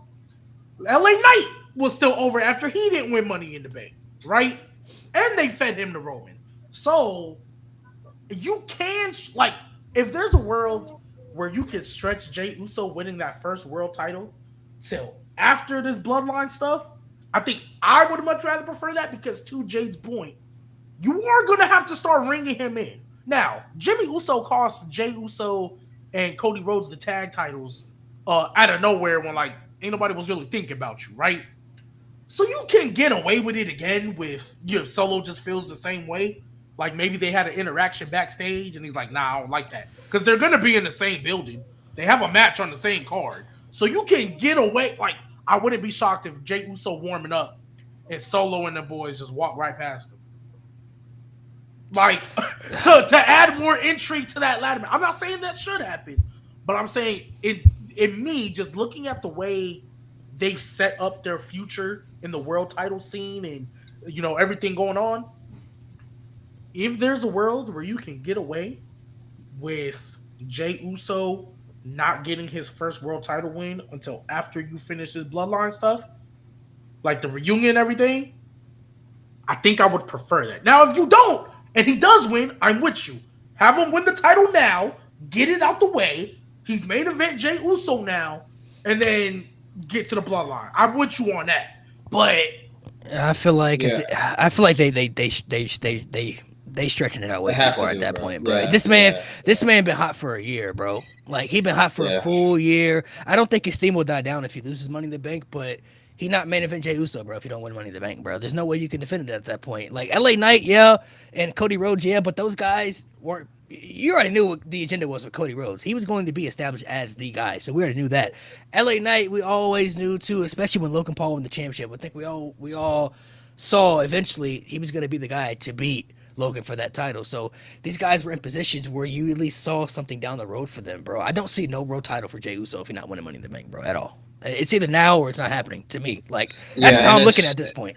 And I don't know if it was Malik or G Baby. I think it was you, Malik, who was like, Jey Uso reaches out. Like, when Roman reaches out, Jay's like, I don't need you. Like, I'm that guy now. Like, I feel like Jey losing that title is going to, like, due to the bloodline, is going to be like, ah, shit. I need his help. Like, we need each other. And I got to go back to stop this, because, like, he realizes I'm not going to be able to accomplish anything if this bloodline's around, because they just do whatever they want. Like, I gotta come back, and plus then he's gonna want his revenge. Like, that's going to pull him in. He's like, he can even tell him, like, I'm not doing this for you. I'm doing this for me, because they just cost me my only world title. So cool, sure, I'll do it with you, fine. But this for me was. Anything past that, if you don't get this, bro, it's the way I look at it. Easily storytelling is, you have Jey win Money in the Bank, have him cash in at SummerSlam, win the world title. Gunther can win the Royal Rumble down the road and become champ at WrestleMania, because Jey won't be champion by then. When Roman comes back by then, he goes to Raw, try to recruit Jey, but Jey's the world champion, so he doesn't really need to be involved with Roman stuff right now, the bloodline, because they're not really involved in his business, and he's thriving on his own now as the world champion. I'm him right now, Oos. I'm doing my thing now. If the bloodline cost Jey the world title, now he has a reason now. Okay, now y'all cost me the world title. All right, Roman. Like when Jey and Jimmy got with Roman, they had a reason to do it, because they understood the vision. Okay, I see where you're trying to go, Roman. We're trying to elevate up here. Let's do it. If Jey now get cost the world title, now he has a reason to not only go back into the bloodline, but he has a reason to also be a part of the story that makes sense, because they're the reason he lost the world championship to whoever. It could be Seth Drew, whoever they wanted to have him lose to. It don't even matter. So in order for that to happen, basically, you're saying the bloodline need to cause Jey the world title, basically pull like a Pearl Harbor or Oedipus Rex. The path you choose to avoid your destiny is the path you choose to take it. Like, because they can be like, oh, well, let's cost Jey the title so that way we can ensure that he doesn't help Roman win. In reality, y'all doing that is the reason it's gonna make him come back. All right, I look at it as Solo, because Jey has a world title and he doesn't. Oh, Jey's getting too powerful. Jay's now looking to become bigger than us. We can't have that. Or maybe he tries to talk Jay to come into his bloodline, and Jay's like, nah. Yeah, and Jay's like, no, I don't want it. No, I don't. No. I'm cool. Yeah. I'm cool on that, bro. I'm cool on that. I'm saying I'm doing my thing over here. And so I was like, bro, you better than me? Like you don't. What you mean no? Yeah, like you're too. Hey, like he said to Paul Heyman, you're too good for us. Yeah. You're too good. Right. We're not good enough. We're not good enough. That honestly, the way I'm looking at it now, I really hope that happens. The way that unfolds, like that would make the most sense right there. Because it would. If Jay winning Money in the Bank, he cashing at SummerSlam the same night Roman comes back too, bro. Come on, man. Like that would be like that. That's just storytelling right there to itself. And then when Roman goes back to Jay's like, nah, I'm the world champ, bro. Like I'm doing me now, bro. I don't need you. I don't need that. I don't need that drama. I'm cool on that. And then they cost him the world title. Now he's like, all right, Roman. We may have our issues, but we can handle business.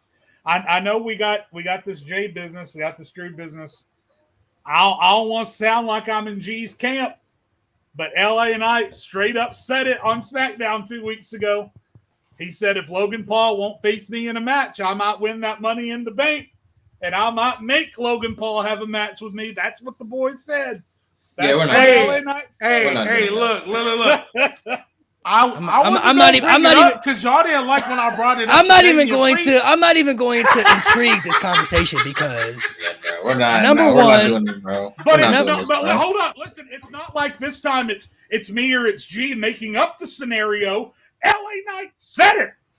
He said it on TV, and that's Roman Reigns said in his first interview. Roman Reigns said Solo was next tribal chief, and people still calling bullshit on that too. So we don't. Well, he is the next tribal chief. It's just not right now. I just wanted to throw that out. I just wanted to put that out in the atmosphere. I love it when Jade is on. That's brother. I'm not entertaining. That's way too much. That's way too much, bro. Number one. I didn't make it up. That's the stupidest thing they could do. Number one, by far the dumbest thing. LA Knight wins Money in the Bank and then cashes in. When let's be real. Even though I rock with the dude, Damian Priest is literally right there. If you can't cash in on Damian Priest, not even that, but he already just pinned Logan Paul. Logan Paul is going to. Yeah, so he has a match, bro. Logan Paul. Fair enough. He just pinned Logan Paul on SmackDown. Logan Paul, obviously, costing him the Money in the Bank would make sense now because you just pinned him. That's literally a layup right there. Wait, hold up. Another thing.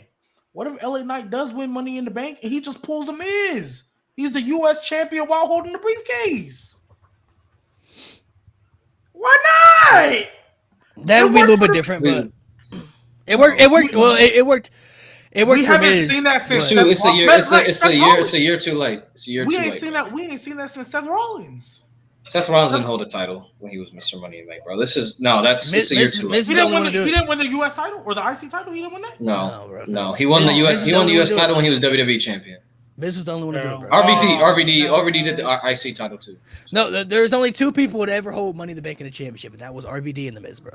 That was RVD and the Miz. So we don't. Realistically, no, bro. They don't need to do that, bro. LA Knight don't need. Miz had the tag titles, the U.S. title, and the Money in the Bank. He had 3 titles at one point. That's crazy. Yeah, bro, and a Money in the Bank briefcase. That's crazy. Well, I don't know if he had the Money in the Bank at that time, but he had 3 titles. But they don't need to entertain that conversation. They don't need to do that, bro. I'm just saying what was said in front of my eyeballs. Yeah, that's all I'm doing. Yeah, I love it when Jade, you see the vision now, gang. Well, y'all already. If Triple H do that, that's a very Tony Khan-ish thing, bro. That's what he's a fraud. Tony. At that point, he's a fraud, bro. If he did that, bro, no, Vince is back, bro. I don't care what nobody says. Vince is back. Vince is back, bro. If he does that, if Vince was back. Logan Paul would win the Money in the Bank briefcase. That's what he wanted the last time. No, he's gonna drop the U.S. title and win the world title. That's what Vince sees. That's the world champion right there. That's our future world champion right there. So. You already know the vibes. Y'all know the vibes. That happens, bro. You already know the vibes, bro. Yeah, bro. We hate Triple H, bro. What is the thing about Josh Heck or whatever say he just hates Triple H? Like, where did that? I think it was in a movie. It was a movie or something. I think. I think it's a YouTube video. Oh, okay. I think it's a YouTube video. Somebody was talking about Triple H. I think he was talking about his reign of terror, or some shit like that. I want to backtrack though. I want to dive back into the Wyatt stuff. Who were the people on here?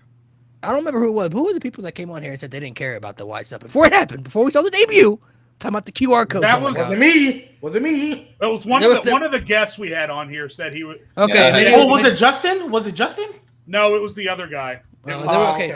There was somebody that came on here was like, man, this taking too long. I don't care about the debut and stuff like that. Because the question that you put to the table was, what star do you not care about, or what star do you not like? And he said, I'm already sick of the Wyatt Six or something like that. Okay. So that's what it was. So the backtrack, right?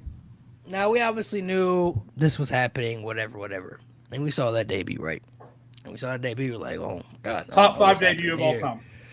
I don't know what's happening here, but this already has piqued my interest. There's a lot of good and bad things they can do with this, though, because there's one things about factions like this that you have to do it correctly, though. You know what I mean? Especially with the character work. Like, they could easily mess this up, like it did the Fiend, or they could easily make this right. And they've already done the last 2 weeks has already been great. They did the debut. That was like, perfect. Oh, wait a minute now. This is something different right here. They're doing murders and all types of stuff. Then they did that Bo Dallas interview with Uncle Howdy. Genius. Beautiful stuff right there. Eventually, they're gonna have to go into these feuds, right? They're gonna have to go into these feuds with people. Now, eventually, they're not gonna win all the time, right? They're gonna have to lose to people at some point. That's okay. But how do y'all think they have to do this correctly? At least for the minimum of a year, I would say, at least. Well, because the minimum of a year, because realistically, we've seen not when Triple H was in charge, but we've seen when Bray Wyatt, they had these cool characters, bro. They had it right in the palm of their hand, and then they messed it all up. Well, I think it's simple. No titles. That's all they have to do. No titles, no title feuds. Don't put them in a match to where they can be a number 1 contender. Or just literally tell. Don't treat them.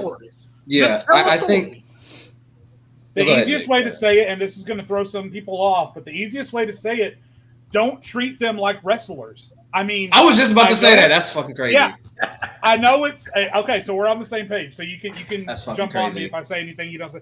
Don't treat them like wrestlers. I know it's professional wrestling, and I get it, but you got the move to Netflix coming, so you can slow burn this. Like I said, every week for the next 5 weeks, do little intro videos to every member of the group. That buys you over a month, right?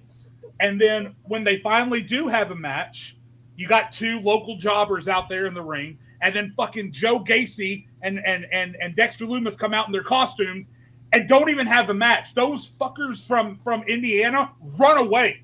They don't want anything to do with this. They run away, and Joe Gacy and Dexter Lumis are winners by default. The next week, you have another jobber match with Eric Rowan, who comes out in his mask and his hammer. The guy runs at him screaming. Rowan boots him and pins him. That is all you have to do, and you do that for a while. And then as this is going on, you have little things happening throughout the show where the Wyatt Six are indirectly affecting all of these other rivalries. Like, oh, we can do this, but we got to look out for the Wyatt Six. Or, oh, yeah, we got to do this, but Uncle Howdy might be right around the corner. They don't have to be directly involved with any one person or any one group for a long time. You've got 2 to 3 months of slow build where you build up how much of a threat they are, and then you can start introducing them. But like G said, don't put titles on them. Like Nate can expound upon, don't treat them like wrestlers. Just treat them like threats. That's all you have to do. They honestly could do what how they presented Kane when he first came. I don't know for people who are old school don't remember the OG Kane, but when Kane first came around, for about the first couple of months, all he did was come out and just beat people up for no reason, bro. He came out, destroyed people, set people on fire, and then Paul Bearer would cut a promo talking about how he's going to destroy The Undertaker, and then Kane would just look at the camera all creepy, and then he left, and then you were like, what the fuck is this? This guy's insane. So, I mean, I like the aspect where you said don't treat them like wrestlers. Just treat them like spooky, unpredictable, unreliable individuals that you don't really know about. Like, not really knowing who these people really are, but they have them have concepts. Like, I like the idea that I think Jay said, have them sit down interviews backstage where they all explain their reasons, where their character or Uncle Howdy's interviewing these real people, or they can have each character interview each other and they could talk like, what are you here for, or whatever they want to say, because a lot of the stuff that like a AA style, but all with Uncle Howdy. Yeah, like, I love. Woo, that would be crazy. That would be crazy. All of them, like Nikki Cross, like everybody, because I don't want to get too ahead of myself, but like, bro, when Alexa Bliss debuts, Nikki Cross should attack her immediately. When Alexa Bliss comes back, SummerSlam or whatever, Nikki Cross should attack her immediately. Stay away from Charlotte. Stay away from Charlotte, please. I don't want to see Charlotte try to act. I don't want to see that. So stay away from Charlotte because you got beef for her too. But soon as Alexa Bliss come back, attack her. I'm not gonna lie. DIY win them titles. Go ahead, Dexter Lumis. Go ahead, Dexter Lumis. Joe Casey, you can find somebody random. It don't matter, but yeah. And I will say this because you talk about what we see in the past. I think in the past it's also WWE wasn't treated as cinema. Triple H came out and said, "We're not a sport. We're a show about a sport." And now we have more cinematic elements to our program. So I think we're in a lot better hands just by the way the show is run. Because I know a lot of people complain that it's like, oh, it's a TV show now. It's not wrestling. Go fuck yourself. Like it's professional wrestling is anything but professional wrestling. If you've been watching, as long as we've all been watching, like literally Undertaker and Kane. You'll sit here and glaze Undertaker and Kane, but you'll shit on WWE being more cinematic, whatever. But that's like Jade said, don't treat them like wrestlers. Like have them. This is a show about a sport, so that your sport is being infiltrated by serial killers, essentially. So how do you deal with that? That's pretty much all you have to think about. How do we deal with this supernatural, not even really supernatural, they're just crazy at this point because they're really they're keeping them a little bit more tame. So how do we deal with this as wrestlers, you know? I would like to see them have them I think that will work. Them old school promos like how they did with like Undertaker. I don't know if you guys ever, for the people, like I said, the younger audience watching, go back on YouTube and look at the old promos with Paul Bearer and Undertaker where they're like in some type of shack and Undertaker's like making a coffin or something, and you know Paul Bearer is cutting these weird promos, or kind of like, or the Wyatts, like when they were back in the forest and Bray Wyatt's cutting these promos in that house sitting on that rocking chair. Like they need to have stuff like that, but like make it their own entity. You know what I mean? Like have them stand out. People forget that the origin of the Wyatts, they weren't supernatural at all. There was nothing supernatural about the Wyatts. I think people are starting to tie in we lost you, baby. They're starting to tie in everything that happened with the Fiend and with the Funhouse back to the original Wyatts. And there was nothing there was nothing. And Bray Wyatt will go out there and he'd say crazy things and he'd say that, oh, I've got this voice in my head, but there was never any evidence of that. It wasn't really until we did the change with the Fiend that there was anything supernatural. And listen, I see a lot of people that are saying, oh, there's smoke everywhere. Yeah. You know what happens when you destroy electrical equipment? Smoke. That was not supernatural. Oh, we're coming through the fog. That was, this room is full of smoke because they just destroyed all of this electrical equipment. So all these people that are saying like, oh, it's already too spooky. No, you just have no faith in it. But I don't understand what's wrong with like the spooky stuff though. Like you always have characters like that. Undertaker was nothing wrong with it. But I just watched him like he was. Yeah. No, I'm not talking about you, but like characters like Undertaker. You know what I'm saying? Even like Boogeyman, like those characters were spooky. They're supposed to be spooky characters. You know what I mean? Like they're supposed to be weird type natural characters. I never looked at the Wyatts like that. I think, like I don't know if you guys remember the promo they first. There was like that camera guy going around to the Wyatt house and he trying to find Bray Wyatt, and it was like you had Eric Rowan out there chopping wood and stuff like that with like the sheet mask on, and then Luke Harper came out like, "What are you here looking for?" I remember that. The first thing I thought of when I first saw that vignette was Texas Chainsaw Massacre. I'm like, this is the one house that you see that you don't want to go to because it just that's the house that you get killed in. That's the house that you don't want to mess with. That's exactly what reminded me of. Texas Chainsaw Massacre had the house in the middle of nowhere that everybody somehow would find, but you don't want to go to that house because you go to that house, you ain't coming back alive. So that's what reminded me of the Wyatt house. It was dirty, it was gross looking, and you have people all around just, you know, just kind of doing their own thing, but it's like that's the one house you don't want to go to because you never know what's going to happen in the house, and there's weird people that live there. That's what I kind of feel like they got to do with the Y6 stuff. They got to just make them their own entity. Like they obviously have a reason of doing what they're doing because Bray has now passed away, God rest that man's soul. So you know he's now gone. They're obviously doing what Bray's vision was, and they're making it come to life now. The whole spooky aspect, though, I don't think there's necessarily a thing wrong with that, though. Like I don't think it's. Like I said, we're moving into I guess a more cinema aspect of WWE now, and these characters aren't aren't supposed to be realistic either. They're supposed to be fictional characters. You know what I think it is? I think people have PTSD. Alexa Bliss making Nia Jax slap Reggie with mind control. I think people have PTSD of what the Judgment Day started out like when Damian Priest and AJ Styles had a match that ended in a no contest because Damian Priest called to the sky and made the lights purple. That's why. Yeah. That's genuinely. I don't remember that. No. I promise you. What when the Damian, fuck?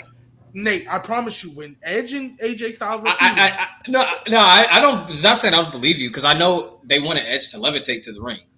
Like he said, they wanted him to levitate to the ring for. Like Damian Priest. He's in Judgment Day. When Damian Priest first joined Judgment Day, he had a match with AJ Styles on Raw, and just in the middle of it, I guess got on a knee. The lights went purple. It cut to commercial break. Came back, nothing. And I promise you, realistically, that's why I think people are. That's why I think people are over the whole spooky stuff because they have PTSD. Like bluntly stated, the only good spooky thing WWE has done in recent memory was the Firefly Funhouse match, and that came because they had no choice. Bluntly stated, that came because they had no choice. So that's I just realistically though the only person that really realistically in the history of WWE, maybe the history of wrestling, that can really look up to the sky and make things happen is The Undertaker. He was the only guy that really made you believe. Like there was a point when everybody started watching. At one point, you believed he was that guy. Like you believed he was not a human at one point. Like what is it? What is he, bro? Like he's not real. Can't be. Like well, obviously we're watching as kids and he's coming up to the ring and he's surviving, burning caskets. You're like, what is happening here, bro? Like what? How are they doing this? You know what I mean? Like he's the only guy because he played that character so well that could shoot lightning from his hands and make the ring collapse. And you're like, oh shit, my God, Undertaker. And like he's all ultimate. Like anybody else done that, bro? Anybody you come like, oh, and he also one thing that I think gets underrated, or maybe not underrated, but doesn't get talked about enough, is the Undertaker's commitment to kayfabe. Like, no, he gets talked about a lot. That's why we believed he was that character, bro. Like that's why you believed in him. No, but I'm saying like the first time we ever saw Undertaker just doing media runs and interviews and stuff. That's weird. Like it was so weird. But it's again like every time like he just did an interview. Dude has a YouTube channel. He has a YouTube channel. Yeah, 6 Feet Under. It's his podcast. Yeah. He collabed with Maven. Actually, I knew he collabed with Maven, bro. Yeah, but my thing was it's kind of like when you look back, like you never really saw unless he was the American Badass. I don't know if he ever did it outside of it. I don't know how many interviews or something he did. I know he had that. But that's still crazy because. But Undertaker wasn't doing that stuff because technically Undertaker, that character, shouldn't be doing media interviews and shouldn't be doing press runs and ESPN things to hype up his Mania match. Like, imagine if the Undertaker would have been doing some press run for the Shawn Michaels retirement. like, you know what I mean? Like. That's wild, bro. Yeah, so and I'll say, Tristan, to answer your question, he was a vigilante. But even your point though, like it's what makes it even crazy is that. Go ahead, Jared. Go ahead. Sorry. I think we have a sound delay. You finish up, Malik. I'll go after you. I think we have a sound delay. Yeah, we for sure have a delay. Yeah, we definitely. No, I'll let you. She's bugging out. So yeah, my connection. Okay. It's like the news, bro. So two things. Number one, I'm already seeing people, and again, this goes back to I can't remember if it was Triple H or who. Somebody said with WWE that this run with the Wyatt Six was going to be less supernatural, so that of course everyone's freaking out over some smoke or whatever. But then B, everyone's freaking out because the Wyatt Six took a picture with a fan at Whataburger, right? But in my opinion, that's still, I don't think it makes like a low amount of sense or whatever, because again, if this is less supernatural, then we are acknowledging that these people are just putting on masks and going out and doing dangerous shit on Raw, right? Now, maybe they are all controlled by Taylor Rotunda, who maybe is like struggling with like mental illness or split personality, which was addressed in the interview. But so I didn't have a problem with that. And then number two, I'm telling everyone on this pod, I'm telling everyone in chat who watches this pod, I am going to be obnoxiously in the corner of Taylor Rotunda and the Wyatt Six. You are going to hate me because I'm going to find little that they do wrong. Here's the reason, and I know I don't talk about this on the pod a lot. I went through it on TikTok. I lost my brother 3 years ago. He was my younger brother. This necklace that I wear is for him. I wear it every single day. And God, the interview that Taylor Rotunda did, his little interview with Uncle Howdy, and the things that he said, just absolute. I don't know if I have ever resonated with something that a wrestler has said more in my entire life. And so, just so all of you know, because of that, I am fully behind Taylor Rotunda. I am 167% behind the Wyatt Six. I don't care how stupidly they are booked. Until they are gone, I am 100% behind them, because that interview that Taylor Rotunda did was, good God, way too relatable. So I am 100% into it. And I just wanted everyone to be aware of that. If they ever do something stupid and all the other 5 people on this pod are saying how stupid it was, and I'm saying, well, actually, that's why. That's why. Because I'm on board. No, I feel you, Jade. I do wanted to, as far as, because you brought up like the fan picture of Whataburger. Technically, when that picture was taken and posted, they hadn't done anything yet. Like, right. Nothing crazy. Like, technically, you didn't know that's who they were. Right. We in kayfabe wise, we just found out that technically Uncle Howdy is somebody completely different. If we're being technical about it. So if they all could be. If y'all so worried about kayfabe, technically they're just random people all on a bus together that y'all know work for WWE. Yep. Yeah, and this could be they could be like that in public within once they get to the arena or once they see Uncle Howdy. They could all be under control. Like that could be like they could all, maybe not everyone has a different personality, but it's like once we put on these masks. Well, one of the questions that was asked was what we need to do to book them real, and I said no titles. But Jay, to your point, after watching that interview, right, Bo Dallas's motivations. Well, we're assuming he's still being called Bo Dallas. Chat, I appreciate you. Sorry, go ahead. No, you're good. His motivations was like they forgot about me, and me and my brother were supposed to rule the world, and then he was taken from me, and y'all forgot about y'all forgot about us. Eventually, after you've done this for a while, you can use the motivation. Now I'm going to finish what my brother started. I am going to do what my brother always wanted to and couldn't. And obviously, Bray Wyatt has won the title before, but we're talking about like truly run the world, like be like the world champion that we know. Well, first as Bray Wyatt, he should have just won. I don't know why they did it. And then as the Fiend, it was kind of like you shouldn't have been in that position. But then we all know Hell in a Cell. And then he got squashed by Goldberg for no reason. All of his title wins were here. Shut up now, title wins. That's what they were. That was Vince reaching out to the crowd. The here nigga damn. Oh. That's what it was. You can't say it. There you go. We got you, Jay. Yeah, we got you, Jay. That's what it was. So Bo Dallas can then, after a while, be like, there's one more thing left to do. And it can be like a true world title run or universal, whatever championship you want. Like, and that could just be like, we did that for Bray. It ain't got to be long because eventually you do got to lose, but I think any character can lose as long as to the right. And imagine, and also you could, because it will be a good moment. Like everybody who watched that is going to cry. Like it's going to be such a sentimental moment. You could just have him give up the title. Just say, I just wanted to do that for him. Like I just wanted it, and he doesn't have to give it up immediately. He can have like a good 6-month run, something good, and be like, that's it. That's all I wanted. Now, and then you can move on with the character. He can come back that first night, win the world title. He'll be like, I have the whole world in my hands. Tribute to Bray, and we can end it there. You know what I mean? Like that'd be sick, bro. Yeah. That'd be sick. One thing I do want to say. Now we're gonna go to a different subject. There's one thing I really want to happen at Money in the Bank.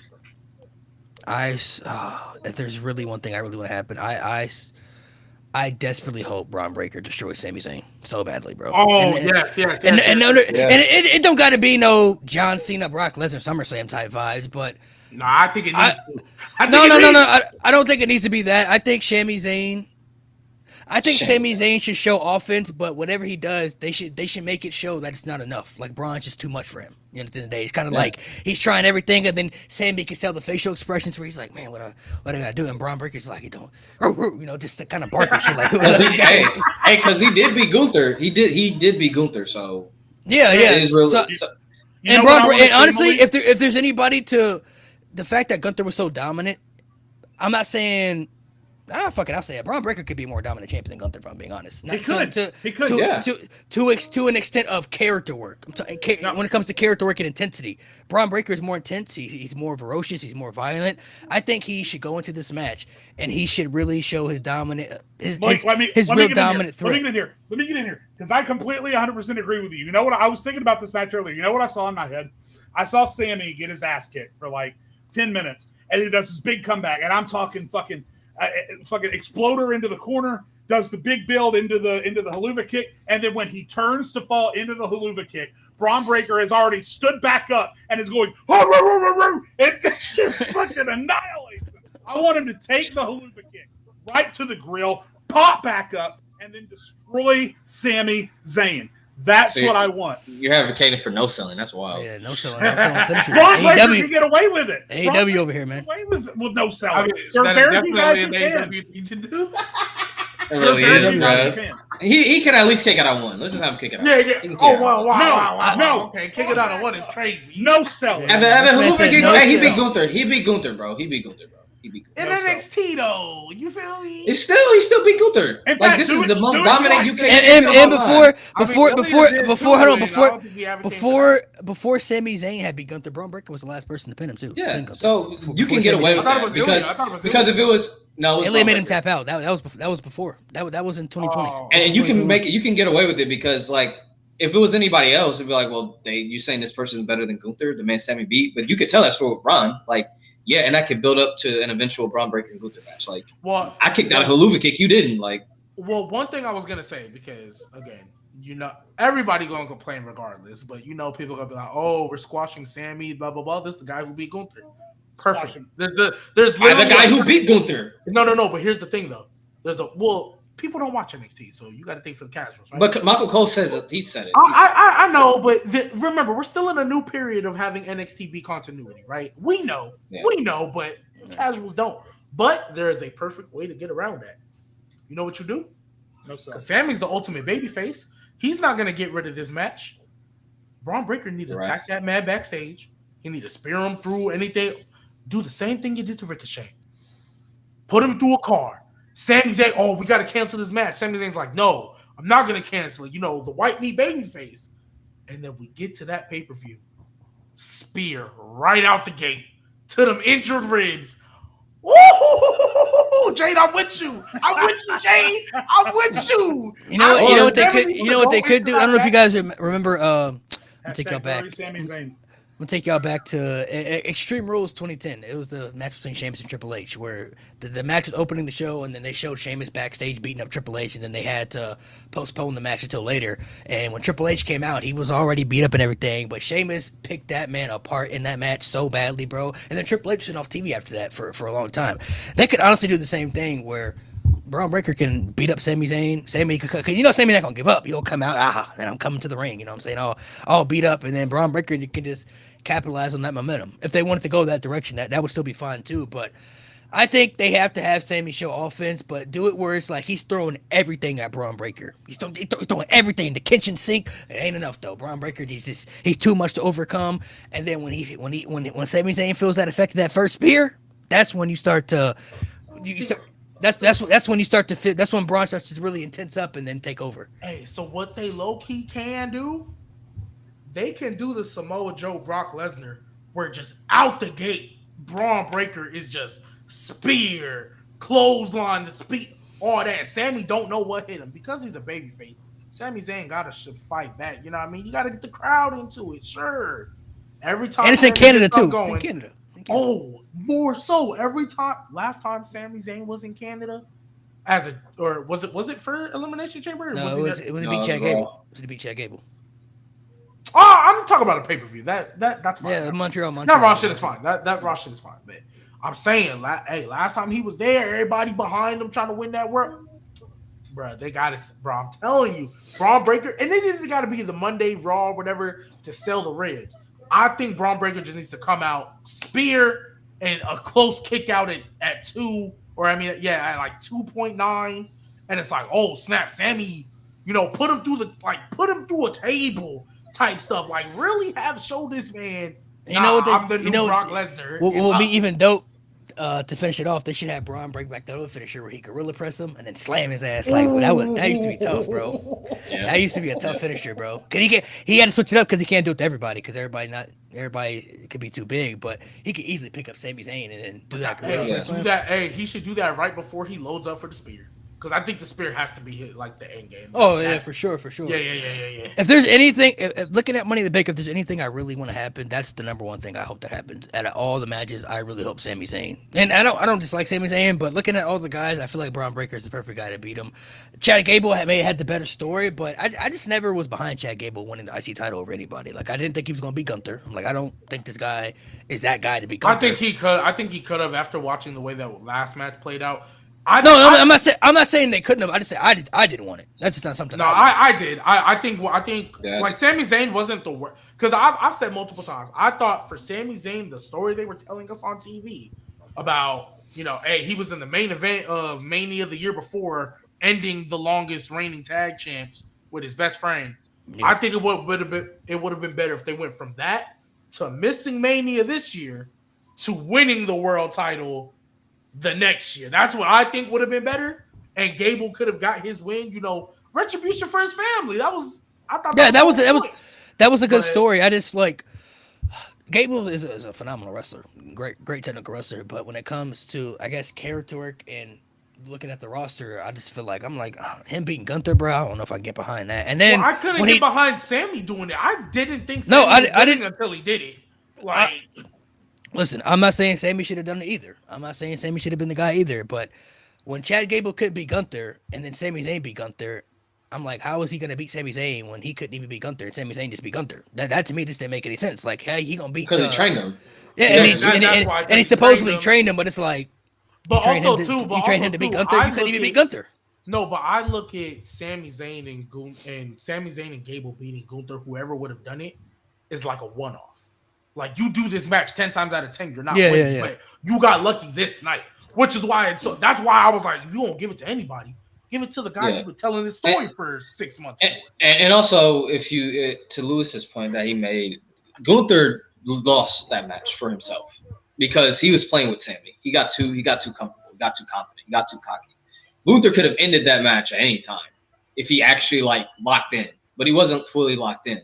Right. So that's why he lost that match because he got too cocky. No, and I think if you want to make the argument that maybe Gable, because he's already fought him before, he wouldn't have got too cocky. Sure, but I still think you could have given that. Because everybody's maybe he just hasn't shown it for me, but everybody's talking about Gable being Perk Angle. I ain't seen no Perk Gable yet, bro. Like Perk Angle was different breed. I think once he gets. I guess I don't see the intensity. Like Kurt Angle had the intensity behind him that made you believe like he was the wrestling machine. But, I don't feel that with Chad Gable. But it's like a Kurt Angle light because also too Chad Gable. Let's just be blunt. Even if he does get these Creed brothers and they start going crazy, that's a mid-card stable if I've ever seen one. Like I don't see them being because that's the thing too. Kurt Angle came off Olympic gold medal and was in the main event. And also, you know what I mean?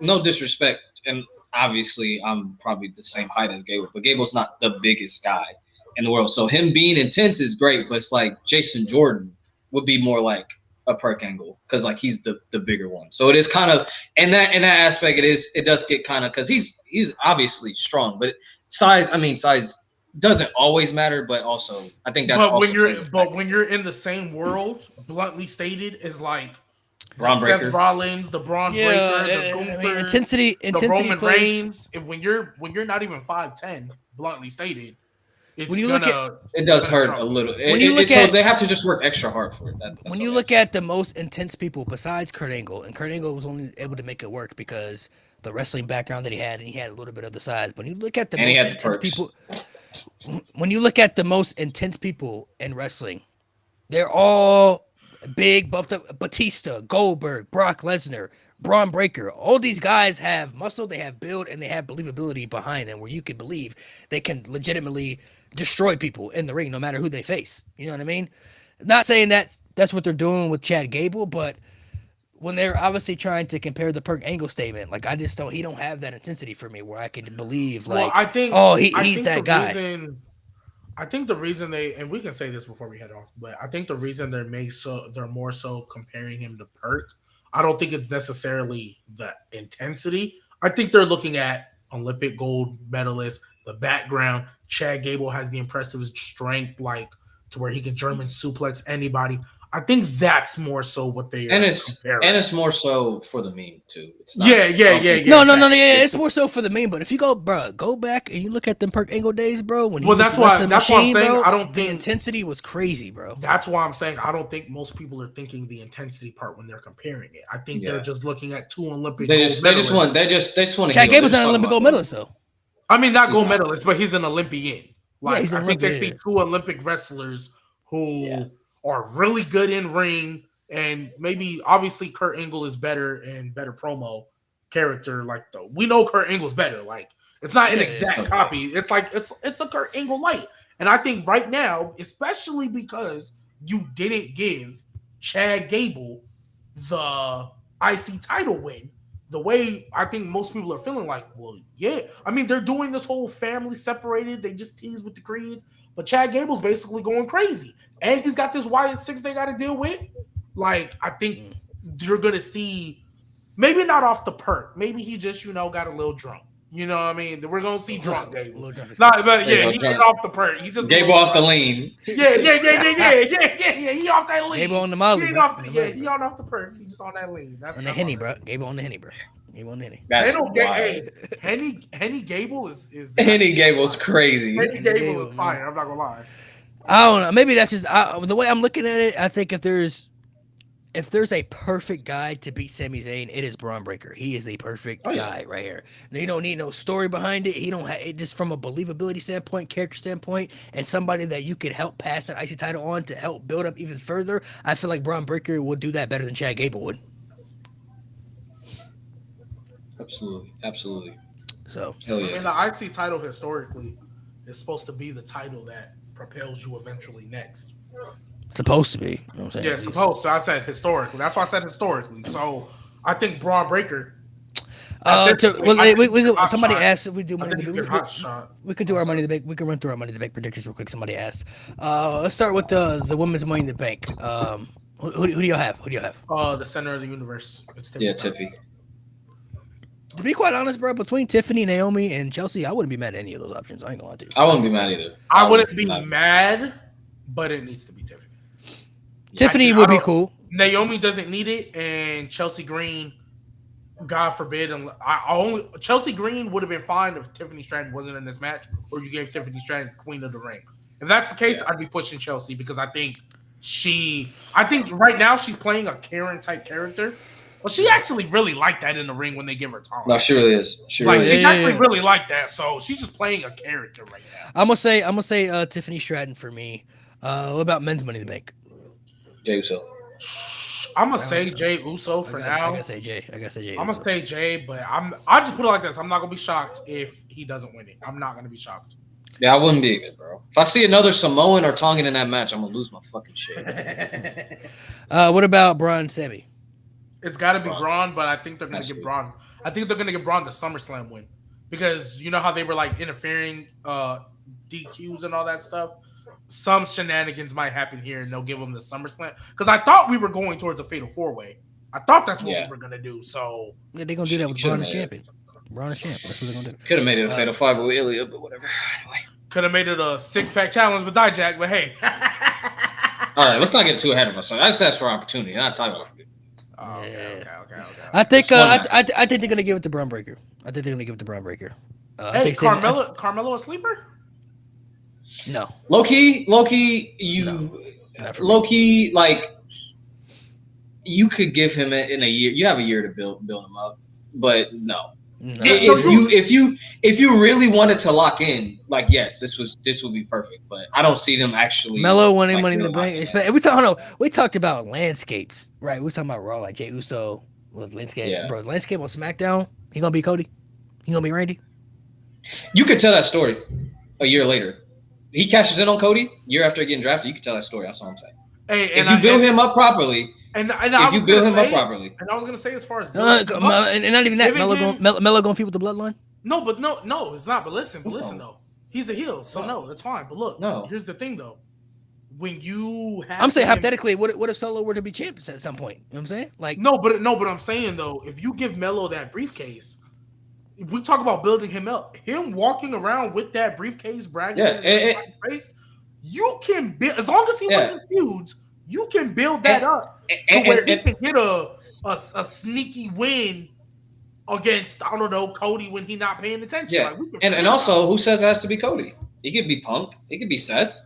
It could be whoever's champion on Raw. As long as it's not Gunther. If it's Gunther, it's Gigi. It's not going to be him. Hey, but and also, if you, I don't think it's gonna be Cody either, bro. Cody gonna. And it's also, and also, if you want to just establish like this NXT class.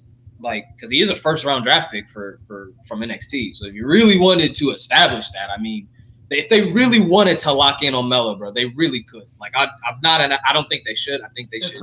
I think he should get the U.S. title first. But if they, I don't think there's any I'm saying you have a year to cash in. Look how long it took.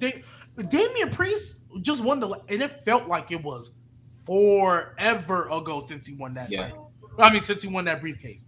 You could do the same thing with Melo. Just have him feud with people. Obviously, he can be a smart heel where it's like, I didn't cash in sooner because Cody was dealing with the bloodline and stuff. I didn't want to be in. I don't want that. I don't want none of that. That's just being smart. I don't want to deal with that. I'll wait. No. I mean, those are a good point. I don't think there's any chance Melo wins, bro. There's no chance he wins. I don't. No. I'm not saying he should. He should. Yeah, but I'm saying he's there to do the high spots, take spots. Yeah, obviously. Yeah, but I'm saying if they really wanted to lock in, like you really could. Like it's. What about the 6-man tag? What do you guys got on that one? Bloodline. Yeah, because I don't think Solo's winning the title, so it's got to be the Bloodline, right? I think. He's pinning Cody. This is my prediction. I think. That's what Kevin was. This is my. Nope. I think Solo pins Cody in the match. Yeah, he does. Yeah, he gets his revenge from. He gets his revenge. But it won't be clean, but I think it'll be like Jacob does something or like the Bloodline does something where they capitalize because he pins Cody, instant title shot, bro. There's no instant title shot right there. I mean, I hear you, and I'm not against it. And that really establishes it more like, whoa, he just pinned Cody Rhodes, bro. Like, well, look, my thing is, and I'm really not trying to be nitpicky, but I don't want to see this man get pinned again, bro. I don't like that. I don't like seeing your champions. I mean, I know you can protect him. He hasn't been pinned since what? Drew McIntyre? Yeah, that's before. The Rock. That's before he won the championship. Yeah, he hasn't been pinned since he's been champion. Since he's been champion, he hasn't been pinned. I mean, I'm not gonna violate, bro, but I just don't want to see it. It's whatever. If Cody were to get pinned, thing in the world. It's not the if Cody were to get pinned by Solo, it would make sense for the storyline because then Solo instantly. He can't deny him a title shot at that point. He gets a title shot at that point. He just pinned the champion. That sets up SummerSlam right there. I mean, to me, that's just how they have to do it. I think Solo has to pin Cody in this match. I think there's no other way. Like he pins KO, he pins KO, he pins Randy. Cool, but I just feel like that's what Kevin Owens is there for. Like that's what he does now. He just takes the pin. That's what I feel like he's there for. So. I think Cody has to take the pin here because it won't really affect him at all because he's not. So like I said, Solo's not going to the title SummerSlam anyway. So I mean, it's not really going to affect him. But to really establish him, especially if they want people to take Solo seriously, like he's that leader, they need to treat him as the tribal chief. But are y'all actually going to take him serious if he gets this pin? Because if we just say, "Oh well, Jacob interfered," you're protecting. Yeah, exactly. That's how Roman Reigns won all those years. They need to do it the same way. Roman Reigns, it don't matter what.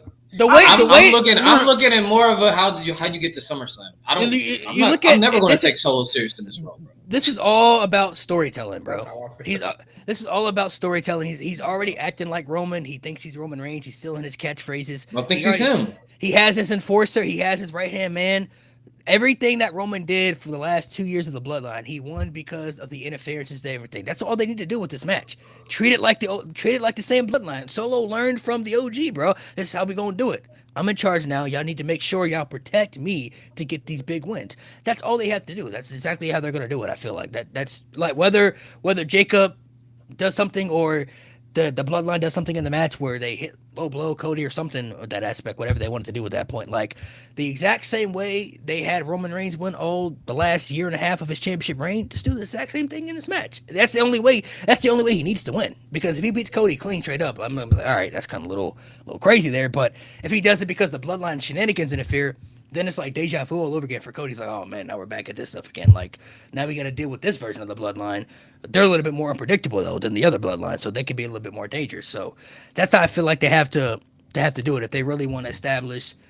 Maybe people won't have to take him serious, but if the Bloodline were to help Solo win, then you would know the vision. Like, okay, he's the guy now. Like they look at him as they acknowledge him, no pun intended, as that guy. Even though they already said it, but it's like actions speak louder than words. You know what I mean? So it's like they have to. When all these people acknowledge Roman, they had to prove themselves. Like, show me you acknowledge me. When it's time to step up, can you step up? When it's time to really make sure you can be there, are you going to be there? That's what I feel like they're going to do with this, at least for Money in the Bank. Now, after SummerSlam comes, I don't think he'll win the championship at SummerSlam, but I feel like that's the direction they're going. Because Kevin Owens getting pinned, Randy Orton getting pinned. Like, if Solo were to pin them, would it really have that much effect instead of him pinning Cody? That's how I'm looking at it. Well, Cody's it's fine. Yeah, we got another match. Especially Kevin Owens, bro. It's like, bro, he loses to everybody, bro. So it's like, it's not really. They already done beat him. I mean, so it doesn't really do much. Seth Rollins and Damian Priest, man, it's gonna be a little interesting. Especially with that stipulation. Really? Oh, really? To me, yeah. I think the stipulation adds a lot to it. If Damian loses, he has the Judgment Day, especially when he dropped that line, like they need more than I need them type stuff. So yeah, once he dropped that line, I said Seth, and I feel like Finn's gonna cost him and be like, now get out. Well, because I'm looking at it like this too. I would have been with you if Finn would have been in Money in the Bank. But now that he's not and he's the tag champs, I think Damian Priest is like, I think they're gonna remember that line, but I think Damian Priest is winning because I don't think the split is happening till Rhea gets back. I'm looking at it like this too, though. Like, if Seth loses, who's he face at SummerSlam? Like, what direction do we go with it? I mean, bluntly stated, this is how I feel because you're not the first person to pose that question. Bluntly stated, we didn't think Seth was coming back. I know I didn't. There's a whole video about me saying he's not coming back for a year, and then he showed up next night. So, bluntly stated, yeah, I'm glad he's back. Shout out him. I'm glad. I know your back is still messed up. Maybe your knee recovered. There's no way your back is healthy. However, bluntly stated, we were thinking about these SummerSlam plans without Seth Rollins. I don't think we need to change them and be desperate to get him on the card now. Like I don't want. This sounds really bad to say, but SummerSlam does not need Seth Rollins right now. It doesn't. You're not wrong. That's why I'm saying that to say like Seth Rollins can lose here, and it's perfectly fine. And if we really want to spice this thing up, it's not like he still don't got beef with Punk. It's not like he still don't got beef with the dude. Like you can add him to that. If you want to extend this as much as you can add him to that. And like bluntly stated, Seth Rollins, I think once he said that line, Damian Priest, that gave me the assumption that he's for sure winning. And Finn Balor not being in Money in the Bank. If Finn Balor would have been in Money in the Bank, he'd be my winner, and that's how Damian Priest loses. That would have been like for sure. But now that he's not, and he's a tag champion, because that line that he said where he's like, they need me more than I need them. Well, they just won some gold without your help. With Liv's help. Rhea's going to be coming back soon. You can do I think it's going to be Dom, Damian, and Rhea. I think Finn Balor was the last person to join them. I think he was. Oh, no. It was Dom, but we know Dom's little Rhea. JD. Yeah, JD. I'm sorry. Well, JD's Finn's boy. And then obviously Dom. So I think it's gonna be Dom, Damian, and Rhea versus Liv, Finn, and JD in like a little 6-man. Obviously, you're gonna get the Rhea Liv match. You're gonna get the Damian and Finn blow off match as well. And so I don't think Damian Priest is losing until basically Liv and Finn because I think they're in like cahoots with each other. They finally hatch their plan to cause Damian Priest or whatever. That's how I think that's going to work. So I don't think he's losing this match because I don't think Rhea's coming back till later. I mean, obviously, I was wrong about Seth Rollins, so Rhea can easily show up on this show. But she can show up tomorrow, bro. Yeah, easily. So I look at it like there's really no lose-lose scenario. Like if Seth Rollins were to win, we talked about sometimes you need transitional champions. I wouldn't be against him winning and then putting over Gunther because realistically, Seth and Gunther, that's a bigger match for SummerSlam than Damian and Gunther right there. It is a bigger match, but I wouldn't want to sacrifice because I think Seth losing would do more for Priest, period, than just him losing for a 1 month reign. Bluntly stated, like, I get transitional champions sometimes need to happen, especially when like it makes sense, right? But I think Seth beating Priest in his first match back would be pointless because I think because we're all still under the assumption Gunther's winning this world title, right? We're still somewhere hypothetically, we still believe he's not losing. So if Damian Priest is going to lose, I would rather him have 2 high-profile wins under his belt as opposed to losing to a transitional champion. Because he beat Drew in Scotland, and then he would beat Seth. 2 high-profile wins that I think would do more for Damian Priest losing eventually at SummerSlam. I don't know. I just feel like I feel like would be pointless. I feel like it adds more on to Damian's story because he said that the Judgment Day needs him more than he needs them. So if he were to lose at the Judgment Day, then he could be like he could think they're still cool, and he could be like they could be like, whoa, you ain't that what you said on Raw like last week, bro? Like you said that we need y'all more than you ain't the champ no more, bro. So it's like I feel like they wanted to go. I feel like there's no wrong choice here for the winner for me. Anybody who wins here, I'm okay with. I mean, I hear what you're saying. I just feel like if Rhea was still here and that's the story they wanted to go with, okay, cool. But I think we're gonna get that intergender mixed tag, and Damian's gonna be on Rhea's side. I mean, he's been on Rhea's side the whole time. He keep telling Dom and Finn to lock in and stuff like that, and stop playing around with Liv. Liv and JD just won because of Liv. Finn and JD just won because of Liv. I don't think Priest is losing this title yet for me. Unless Rhea come back tomorrow and they decide to hatch the plan immediately, fine. But that's how I feel. I mean, I guess we'll see. Difference of opinions. I guess we'll see how it all plays out, how it ends. I mean, I feel like they can go either direction because Damian can still have great momentum even if he loses because the Judgment Day story is still right there. So they could still easily play into that with his momentum without him having the championship easily right there involved. So, and then like I said, Rhea does play a factor. She could show up tomorrow after the Liv and Selena match. You know what I mean? So I mean, she could show up tomorrow and kind of establish that because I think Liv. I want to assume Liv and Rhea is probably what they want for SummerSlam, assuming that Rhea is 100% cleared and healthy to go. So, I guess we'll have to wait and see what happens. There's different aspects that we can go into, but for the people watching, thank you guys for coming through and watching. We are gonna head off here so we can get ready to watch Forbidden Door for the people who do watch AEW. Was that all the matches? Yeah, there's only 5 matches. All right, it's AEW, bro. There's only 5 matches. That's every PLE, bro. They only do 5 matches now. I know, but I just felt like there was another one. But dang, hey, that's shorter than 0 Hour. No, that's 1 match longer. That's crazy though. Yeah, that's crazy. Having 4 matches is crazy to me. I don't care. We'll be back next week after Money in the Bank to give our Money in the Bank recap. So by then we'll know who the Money in the Bank winners are, and we'll know where our, I guess, gut instinct is kind of leaning towards and what direction we're heading into as far as SummerSlam goes. So I'm excited to see what happens. I think WWE's on fire right now. Obviously they got some holes to patch up that they got to fix. They'll never be perfect. So the women's division. The product will never be perfect, yeah. Like, the women's division is cool, but could be a little bit better, especially when you look at NXT's division and you look at how they're thriving over there. And look at AEW. And your same company. AEW is doing a lot better as well. Like, so. how you let Tony Khan outshine you in the women's division? That's crazy. That's crazy. I mean, crazy. if we keep it a bug, this is gonna sound so bad to say, but what Tony Khan is doing with his women's division, like, yeah, he outshining Triple H, but that's because I think Triple H was at a point, maybe not now, but I feel like he was actively trying to hurt him. Like, the decisions he was making, for the decisions from when he took over, I feel like he was actively like, there's no way you mess up this women's division that bad. You debut Damage Control, and Malik says it all the time. Your leader can never win any of her feuds. Yeah.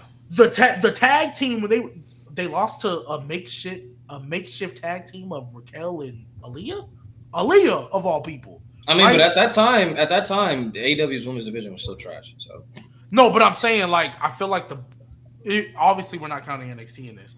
I feel like the Queen of the Ring tournament, I think it did wonders for them. But right before they did that tournament, WWE's women's division was damn near awful. Like, damn near horrendous. Like, basically my point was, that's still a low bar. The jury's still out on Tony Khan because he made Jade feel like a transitional champion. No, they're actually doing good stuff, bro. Like, the women's division is actually good. Like, Triple H just fucking sucks at booking women. He just can't. Like, he can't keep up. He's not keeping up with Tony Khan right now. Like, I hate to say it, but he's not. Like, Shawn Michaels he can't even keep up with Shawn Michaels. Like, he just doesn't know how to fucking book. Shawn Michaels is clearly the best booker. I mean, the only time he had a good women's division when he was in NXT. Like, he had the best women's division at one point. Yeah, he did. He did have the best women's division. The main roster is different. I look at the main roster. And you know why? Maybe it's the tag titles. Maybe if he just gets rid of the tag titles. And you know why? Because AEW actually knows they're actually like using their women. You know, they actually are putting them in storylines. Crazy, right? Crazy how you have a title that's or a feud that's not about a title with Chris Statlander and Willow Nightingale. That's crazy how that just you can do that. I don't know if Triple H comprehends that, but you can actually do that. The only people in the women's division that have been really valued are going to be like Rhea, Bianca, Charlotte, Becky, Bayley to an extent. Like those are the people. You have other people floating around here and there, but realistically, they look at it as that we're going to have our established women and everybody else kind of just floating around and just there when we need them. I think he's Triple H. I mean, it is hard sometimes because I know me. Sometimes I forget I can't expect things to happen right away. But like Triple H, you've had 2 years with the women's division. Yeah, bro, it's been almost 2 years. You've had 2 years, and like, yeah, you're doing a great job with Nia. You're doing a great job with Lyra, and Io's kind of coming back to where she should have been from the get-go. But overall, yeah, but it's still. Anyway, well, whatever. Did he just lag out? Damn, that's crazy. We might have to. We got to do it without. Oh, he's back. Yeah, the connection bugging out, bro. Okay, you're good. To end it all, I feel like they.